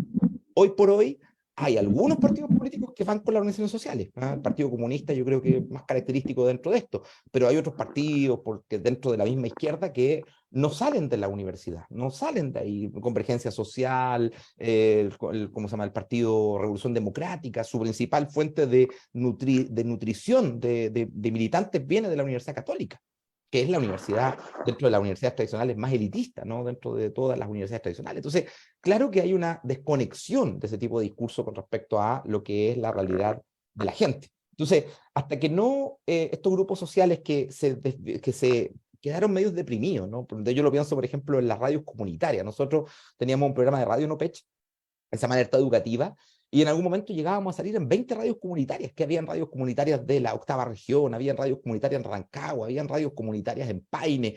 De pronto, el año pasado y este año quisimos retomar, y resulta que descubrimos que la mitad de esas radios ya no existían. Ya no están, se disolvieron justamente por la derrota del plebiscito, por la pandemia. La pandemia también nos hizo mucho daño porque nosotros los latinoamericanos, como lo dicen estos investigadores, somos sentipensantes, no somos gente simplemente que piense con la cabeza, pensamos con el cuerpo, pensamos con las emociones, pensamos con nuestra vinculación con el estómago, con lo que nos pasa en la guata. Entonces, a propósito de lo que dice Claudia, cómo cómo informar hasta ese 62%, no hay que informarla, si la gente que va en la micro sabe la realidad de que está en la micro y que el sistema de transporte es malo, lo vive, no es que yo le vaya a ir a iluminar, a decirle, oye, ¿sabes que el sistema de transporte de colectivo es malo? Oye, si lo sé que el sistema de transporte colectivo es malo, no es que tú me lo necesites venir a explicar. Yo te podría explicar a ti, yo te podría contar a ti lo malo que es y qué es lo que me pasa, qué es lo que sucede, cómo lo vivo. Podría yo darte la explicación a ti, pero justamente, si queremos que la gente logre sentirse identificada, para eso tiene que ser el mismo rostro, no tiene que ser alguien que le diga en su lenguaje, en su rostro, que sea una persona con la cual yo me pueda sentir identificada. Porque si me lo viene a decir, oye, ¿sabéis que viajar en la micro es súper malo? Pero me lo viene a decir alguien que viaja en auto, por supuesto que yo no me voy a sentir interpelado por esa persona. Porque es un discurso impostado, es una impostura decir algo que él no vive. Entonces, no es que nosotros necesitemos ir a convencer a la gente de algo que no vive, sino que lo que necesitamos es que la gente tenga conciencia de sus condiciones materiales. Y eso era lo que históricamente la izquierda hizo. Históricamente la izquierda iba a mostrarle a la gente, mira, la forma en la cual tú estás trabajando, que son 12 horas de trabajo, es antihumano, es una cuestión que va contra tus derechos laborales, porque lo correcto debería ser pelear por las 8 horas de trabajo. Ah, y la gente lo sentía porque lo vivía. No es que uno lo convenciera, porque no estabas convenciendo a nadie, simplemente le estabas evidenciando cuestiones que la gente vivía. Hoy por hoy levantamos ese tipo de discurso con cuestiones que la gente no vive. Por eso yo digo, por ejemplo, que si vamos a reivindicar el tema de que la nueva constitución le va a quitar el derecho al aborto, no le va a quitar el derecho al aborto a las mujeres. Dejémonos de decir de que le va a quitar el derecho al aborto a las mujeres, porque no le va a quitar el derecho al aborto a las mujeres. Las chicas que son del barrio alto van a poder seguir haciendo ese aborto como se han hecho siempre. Pueden ir a Argentina, pueden ir a Uruguay a hacerse aborto, e incluso tener un amigo médico en la familia que le pueda hacer un aborto. No, ellas no van a sufrir el problema de la ley de aborto, lo van a seguir viviendo como si hubiera pasado nada. ¿Quién va a ser perjudicada? La mujer pobladora, la mujer popular. Por lo tanto, no es que tenga que salir una feminista de una universidad hablándole de que en realidad los cisgéneros no van a entender lo que es esto porque en realidad ellos no viven esa situación, sino que tiene que hablar una mujer que haya tenido que hacerse un aborto y que haya tenido que hacerse de una forma clandestina, porque ella sí tiene una experiencia que explicarle, que decirle a sus mujeres que viven una realidad igual, idéntica. No tiene que salir un economista a decirle por qué el sistema de AFP lo perjudica. ¿Quién tiene que hablarle a la gente? Tiene que hablarle a la persona que tiene una pensión y que no le alcanza para llegar a fin de mes y que sabe, ya le dijeron que no se la va a heredar a los hijos porque es tan bajito que cuando es que venga el momento de su fallecimiento, esa pensión va a servir para pagar lo que son los gastos de sepelio, para esto, y le va a quedar a la familia 500.000 pesos. Eso es lo que le vamos a repartir de los 20 millones que tenía todavía guardado. Eso es lo que tiene que decírselo la gente que vive esa experiencia. Tiene que decirle, a propósito de lo que decía Claudia, la persona que va en la micro, tiene que decírselo el joven, la joven que ha vivido la experiencia de lo que es entrar a la universidad con gratuidad, que además quedó con 5 años de gratuidad, 5 años el máximo que pueden tener gratuidad, porque si los chicos reprueban un ramo, se les extiende el tiempo de estudio. Se les extiende el tiempo de estudio y tienen que pagarlo, tienen que asumir un crédito con aval del Estado, etcétera, para poder pagarlo. Entonces, ¿quién es el que tiene que decirle cuál es la trampa de la gratuidad y por qué esa trampa de la gratuidad quedó? Porque esto lo puso Fulvio Rossi, que era de los partidos políticos del gobierno, que hoy día serían partidos políticos del gobierno. Claro, ahora se dio vuelta y se fue a una fuerza, creo que está en amarillo, Fulvio Rossi, ¿no? Un tipo bastante oscuro también en su historia. Pero ¿cómo se llama? ¿Quién es el que tiene que decirle? Es esto. Y claro, dentro del tema del gobierno, aquí hay un gran problema porque tenemos un gobierno que no tiene unidad ideológica y tampoco tiene unidad de principios, ni tampoco tiene un horizonte común. Recordemos que esto lo decía Jadwe, ¿no? No estoy inventando algo que yo diga. Jadwe decía, el PPD es un partido neoliberal. El PPD es un partido con banderas neoliberales y está en el gobierno. Lo mismo con Camilo Escalona, cuando Camilo Escalona le preguntan, bueno, ¿y usted se siente que este es su gobierno, que ustedes se sienten parte del gobierno? Y él dice, no, nosotros no nos sentimos parte del gobierno. Nosotros como Partido Socialista somos el gobierno.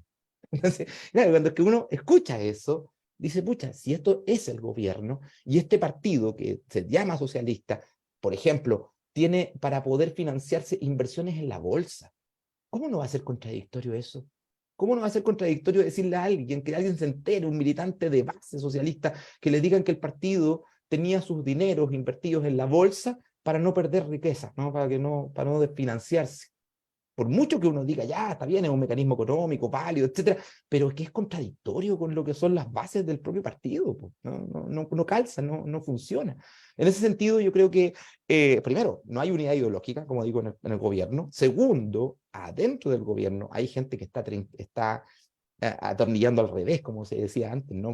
Contra el propio gobierno, que quiere que el gobierno fracase, porque eso también abre la posibilidad, y esto es una gran apuesta justamente de las fuerzas más conservadoras dentro del gobierno, más progresistas, por decirlo así, menos de izquierda, más progresista, que es que la gente busque como salida de estos 4 años de gobierno una vía más centrista, ¿no? Una vía que se concentre más en una vieja agenda tipo concertación, una vieja agenda donde esté el elemento valórico, o sea, esta amalgama que hacía la concertación de eslóganes, de bandera, pero que no tenían vinculación ninguna con la otra, ¿no? Eran todas como separadas. Entonces estaba la bandera de, no sé, pues de construir estas casas, pero no tenía ninguna relación con el tema de crear una empresa estatal para la construcción de casas, que podría haber sido, por ejemplo, una gran reivindicación. Recordemos que las casas del Serviu, las casas de la Corvi, que las construía la Corvi, o las casas de la Cormu, están paraditas ahí, han pasado el terremoto del 2010, del 85, y no les pasó nada. En cambio, los departamentos que fueron construidos por las mismas constructoras más nuevas, ya vemos lo que les sucede. Departamentos que valen 10.000 unidades de fomento, los que están allá en el socavón, valen 10.000 unidades de fomento. Entonces, nosotros tenemos banderas para mostrar a la gente que las casas Corvi cuando que el Estado se hacía cargo, el Estado respondía por las casas, y además eran casas que eran duraderas para la vida. Y frente a lo que son las casas, por ejemplo, construidas por este señor que era ministro, con las casas Copeva, por ejemplo, ¿no? Comparar la realidad de lo que es la situación de las universidades antiguamente con lo que es la relación de las universidades actualmente. Porque lo único que nos levantan, y esto es la gran punto de comparación entre lo que es nuestro país, nuestras universidades, son rankings internacionales que son rankings neoliberales. Las empresas que levantan estos rankings, el IQ, por ejemplo, para decir que la universidad, no sé, por la Diego Portales o la Universidad de Andrés Bello se metió entre las mejores, son rankings neoliberales. Entonces, también nosotros tenemos que empezar a dar una lucha ideológica de decir, oye, empecemos a utilizar otros elementos para evaluar, para medir lo que son los logros que tienen los gobiernos, porque si no, si medimos siempre con lo que son los principios del neoliberalismo, por supuesto que vamos a pérdida, porque ellos lo hacen mejor a nivel neoliberal. O sea, no podemos competir en la cancha de ellos, con las reglas de ellos, y creer que les vamos a ganar, porque es como un partido amañado, es como si estuviéramos jugando con una cancha que tiene un desnivel de 30 grados, entonces nosotros estamos en la parte baja y ellos están en la parte alta, claro, basta con que pateen para que no hagan un gol. Si nosotros no consideramos, no empezamos a construir y damos vueltas y decimos, ya, igualemos la cancha, reivindiquemos nuestra bandera, pero eso significa que dejemos de querer crear la rueda, de inventar la rueda, y empecemos a recuperar también las banderas que son las viejas banderas de la izquierda.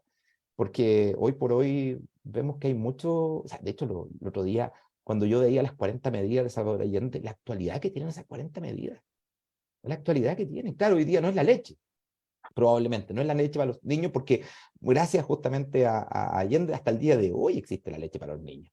Pero hay una serie de cosas que hoy por hoy uno podría reivindicar respecto de la infancia.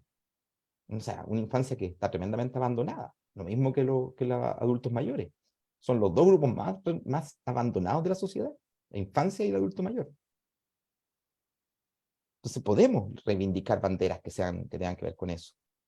Yo había visto que... sí, bueno, ahí, como se llama, Claudia Matus ponía que siento que eso buscar un caudillo hace un tiempo, sobre todo una señora de Comité de la Vivienda, y todo no prendió su candidatura. No es buscar un caudillo, Claudia, no en ningún caso. Yo no creo en los caudillos, de hecho, todo lo contrario. Nosotros, lo señalaba, participo de organizaciones que construimos de base, ¿no? La editorial Quimantú, por ejemplo, somos una organización que somos horizontal y que los libros que vamos publicando los decidimos colectivamente y la gente nos envía sus libros y tratamos, este año, por ejemplo, todo el año ha estado concentrado en la recuperación de la memoria. Entonces, por ejemplo, actualmente estamos sacando los libros que sacó la Unidad Popular dentro de esta línea de nosotros los chilenos, con, por ejemplo, ¿cómo se llama? Las matanzas de Ranquil, ¿no? El libro de la matanza Ranquil, y el libro lo hicimos tal y como era el año 73, con la misma tapa, y por fuera le pusimos una sobretapa de estas que se usaban antiguamente para cubrir los cuadernos, con una tapa más nueva, ¿no? Pero si uno abre el libro, se encuentra con el mismo libro que habría comprado el 73. Eso es recuperar memoria, ¿no? Eso es devolverle a la gente una memoria que le fue expropiada por la dictadura y que tampoco le fue devuelta en la concertación, porque a la concertación no le interesaba construir una memoria respecto a lo que fue antes, sino que todo lo contrario. De hecho, la concertación entró borrando la revista Análisis, APSI, Cauce, cerrando el periódico El Fortín Mapocho, cerrando lo que fue la época. O sea, fue con la intención de hacer desmemoria. Bueno, yo también participo dentro de la Asociación Chilena de Filosofía, la CHIF, y decidimos justamente que este año el Congreso, se hace cada 2 años nuestro Congreso, fuera sobre el tema de memoria y filosofía, ¿está? Porque, siempre tenemos un invitado internacional, un país al que invitamos, y este año fue Chile en el exilio. Y tenemos a ex colegas, ex compañeros que eran académicos del año 73 que se fueron al exilio, el profesor Osvaldo Fernández, y uno de ellos, y lo invitamos justamente porque consideramos que es fundamental que las nuevas generaciones conozcan esa memoria, porque desde ahí se construye, no sacamos nada con construir nuevos enunciados, nuevas banderas, si es que esas nuevas banderas no tienen una raigambre material. Y claro, ¿cómo se llama? No es que aquí sea un caudillismo, de hecho, no es poner rostros, porque los rostros no sirven de nada. Los rostros le sirven a las campañas publicitarias como las que hace la derecha, y efectivamente la derecha hace un casting para elegir quién es el mejor representante que le puede dar más votos. Así se eligen, ¿no? Así se levantan. Y de hecho así se hizo la lista del pueblo. La lista del pueblo, que ganó una de las grandes victoriosas, ¿no? En la anterior convención, se hizo así, un casting que se hizo en la Plaza Italia, donde se presentaban personas que habían sido partícipes del movimiento, de la revuelta, y eligieron personas que fueran icónicas para poder representar a la lista. ¿Qué terminó por ocurrir? Bueno, lo que pasó con la lista del pueblo.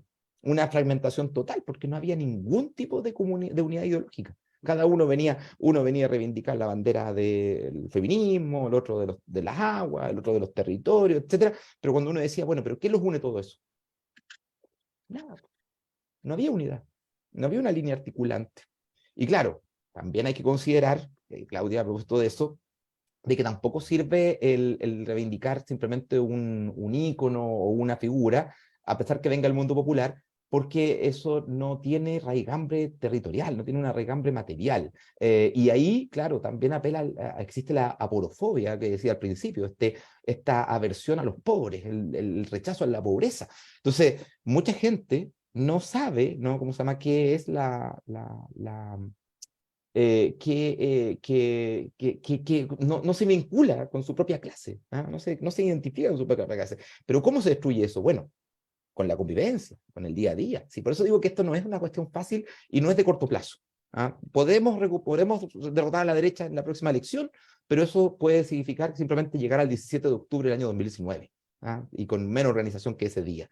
Pero si nosotros queremos proyectar esto, lo que tenemos que empezar a levantar al tiro es que tiene que haber una constitución nueva, pero una constitución construida con una pistola en la mesa, una vez por todas, que tengamos la posibilidad de decir, oye, nosotros tenemos el control. Claro, ¿qué pasó con la Constitución? Y esto es de manual de ciencia política.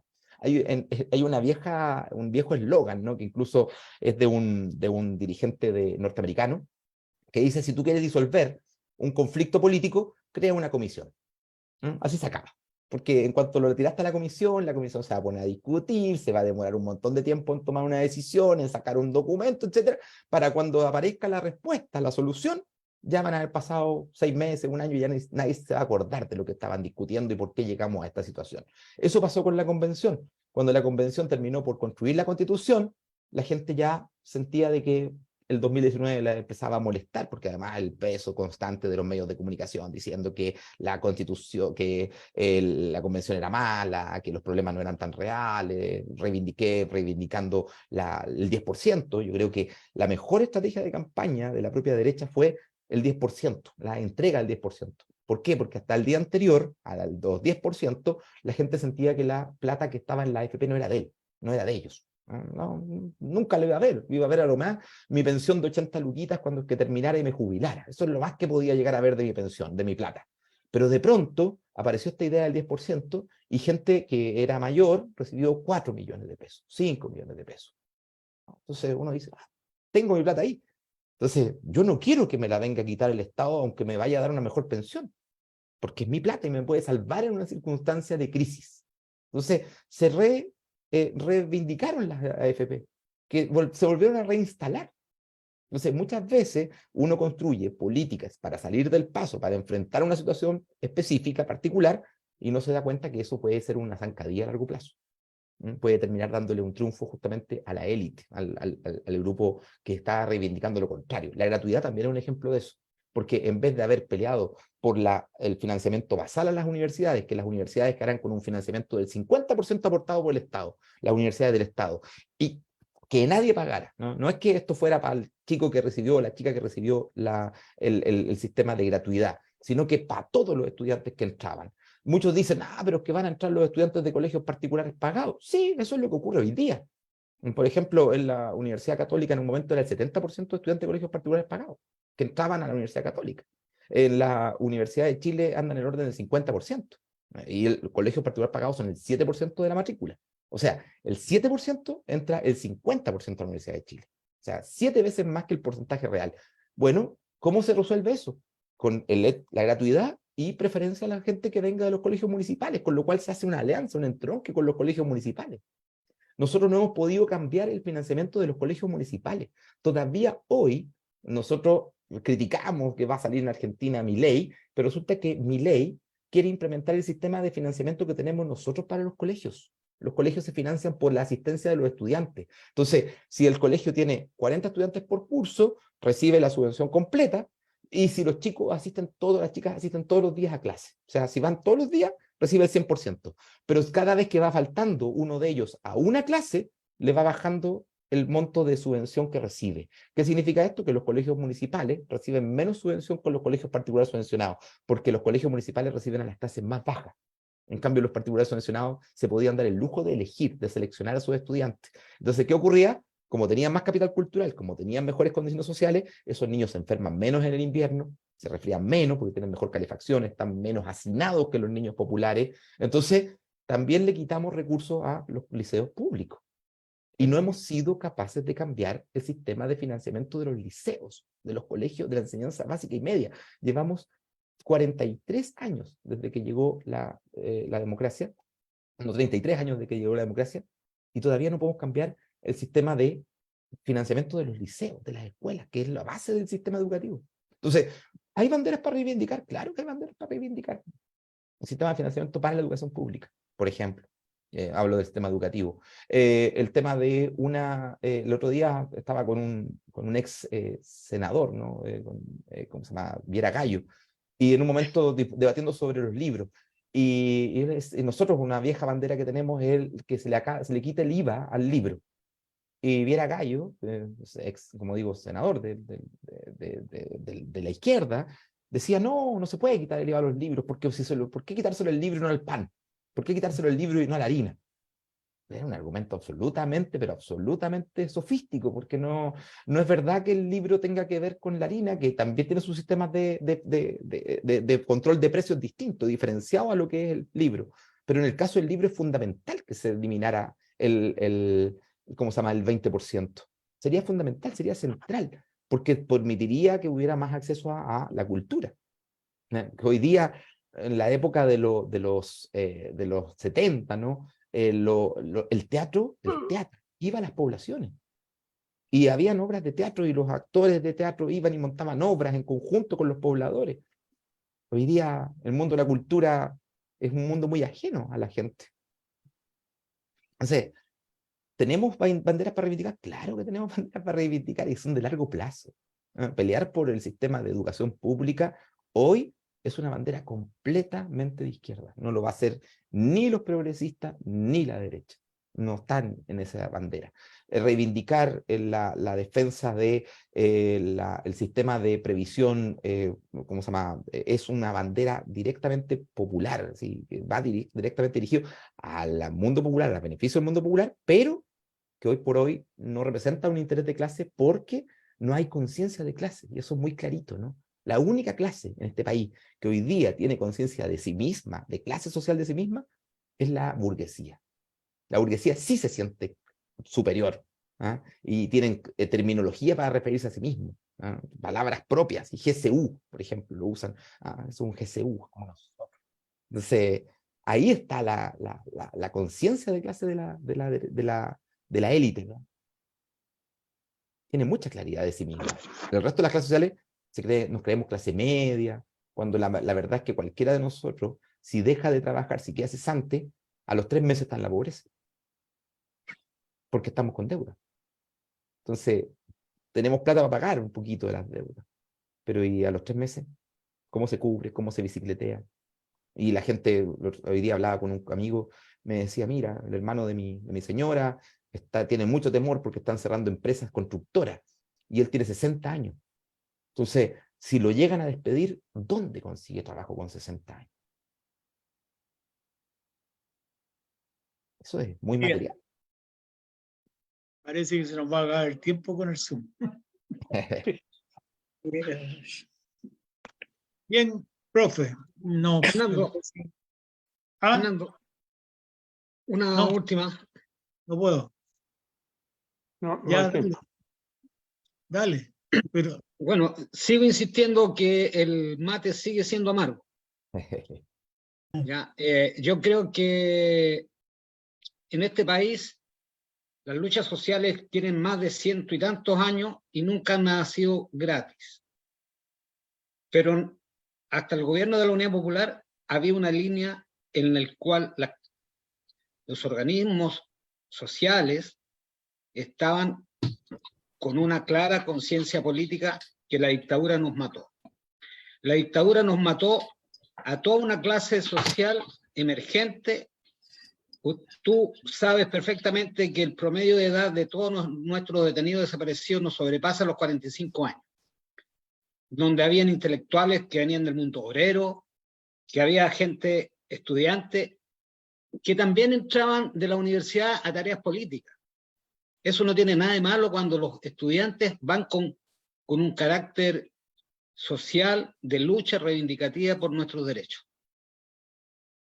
Yo me atrevo a decir que para avanzar en esto, los que conocimos el gobierno de la Unidad Popular tenemos que tratar de alcanzar lo que no terminó el gobierno de Allende por el asesinato de Allende y los demás colaboradores que cayeron. Entonces, hay que colocar una clara dirección política a todos los eventos que vienen.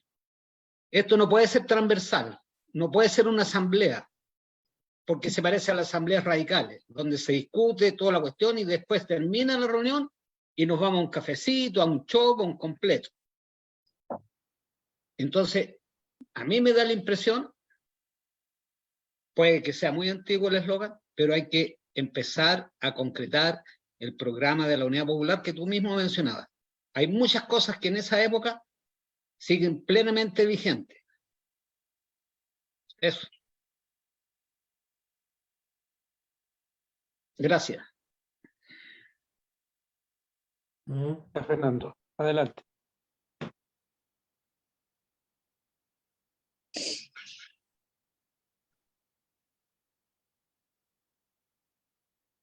Nando,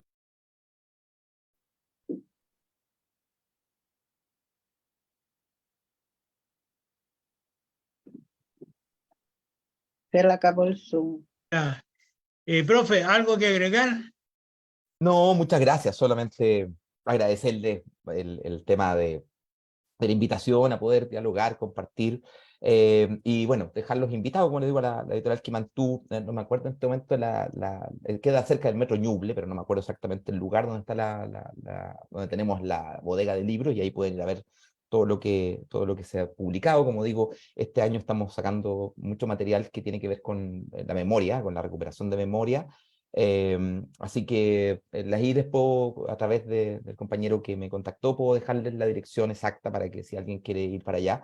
Y siempre estamos en ferias, ¿no? Siempre estamos en ferias populares, en ferias del libro, y organizamos cada cierto tiempo una actividad que se llama Yo me libro, que siempre tiene un segundo, un Yo me libro, por ejemplo, de la Constitución de Pinochet, Yo me libro de el individualismo, Yo me libro de etcétera.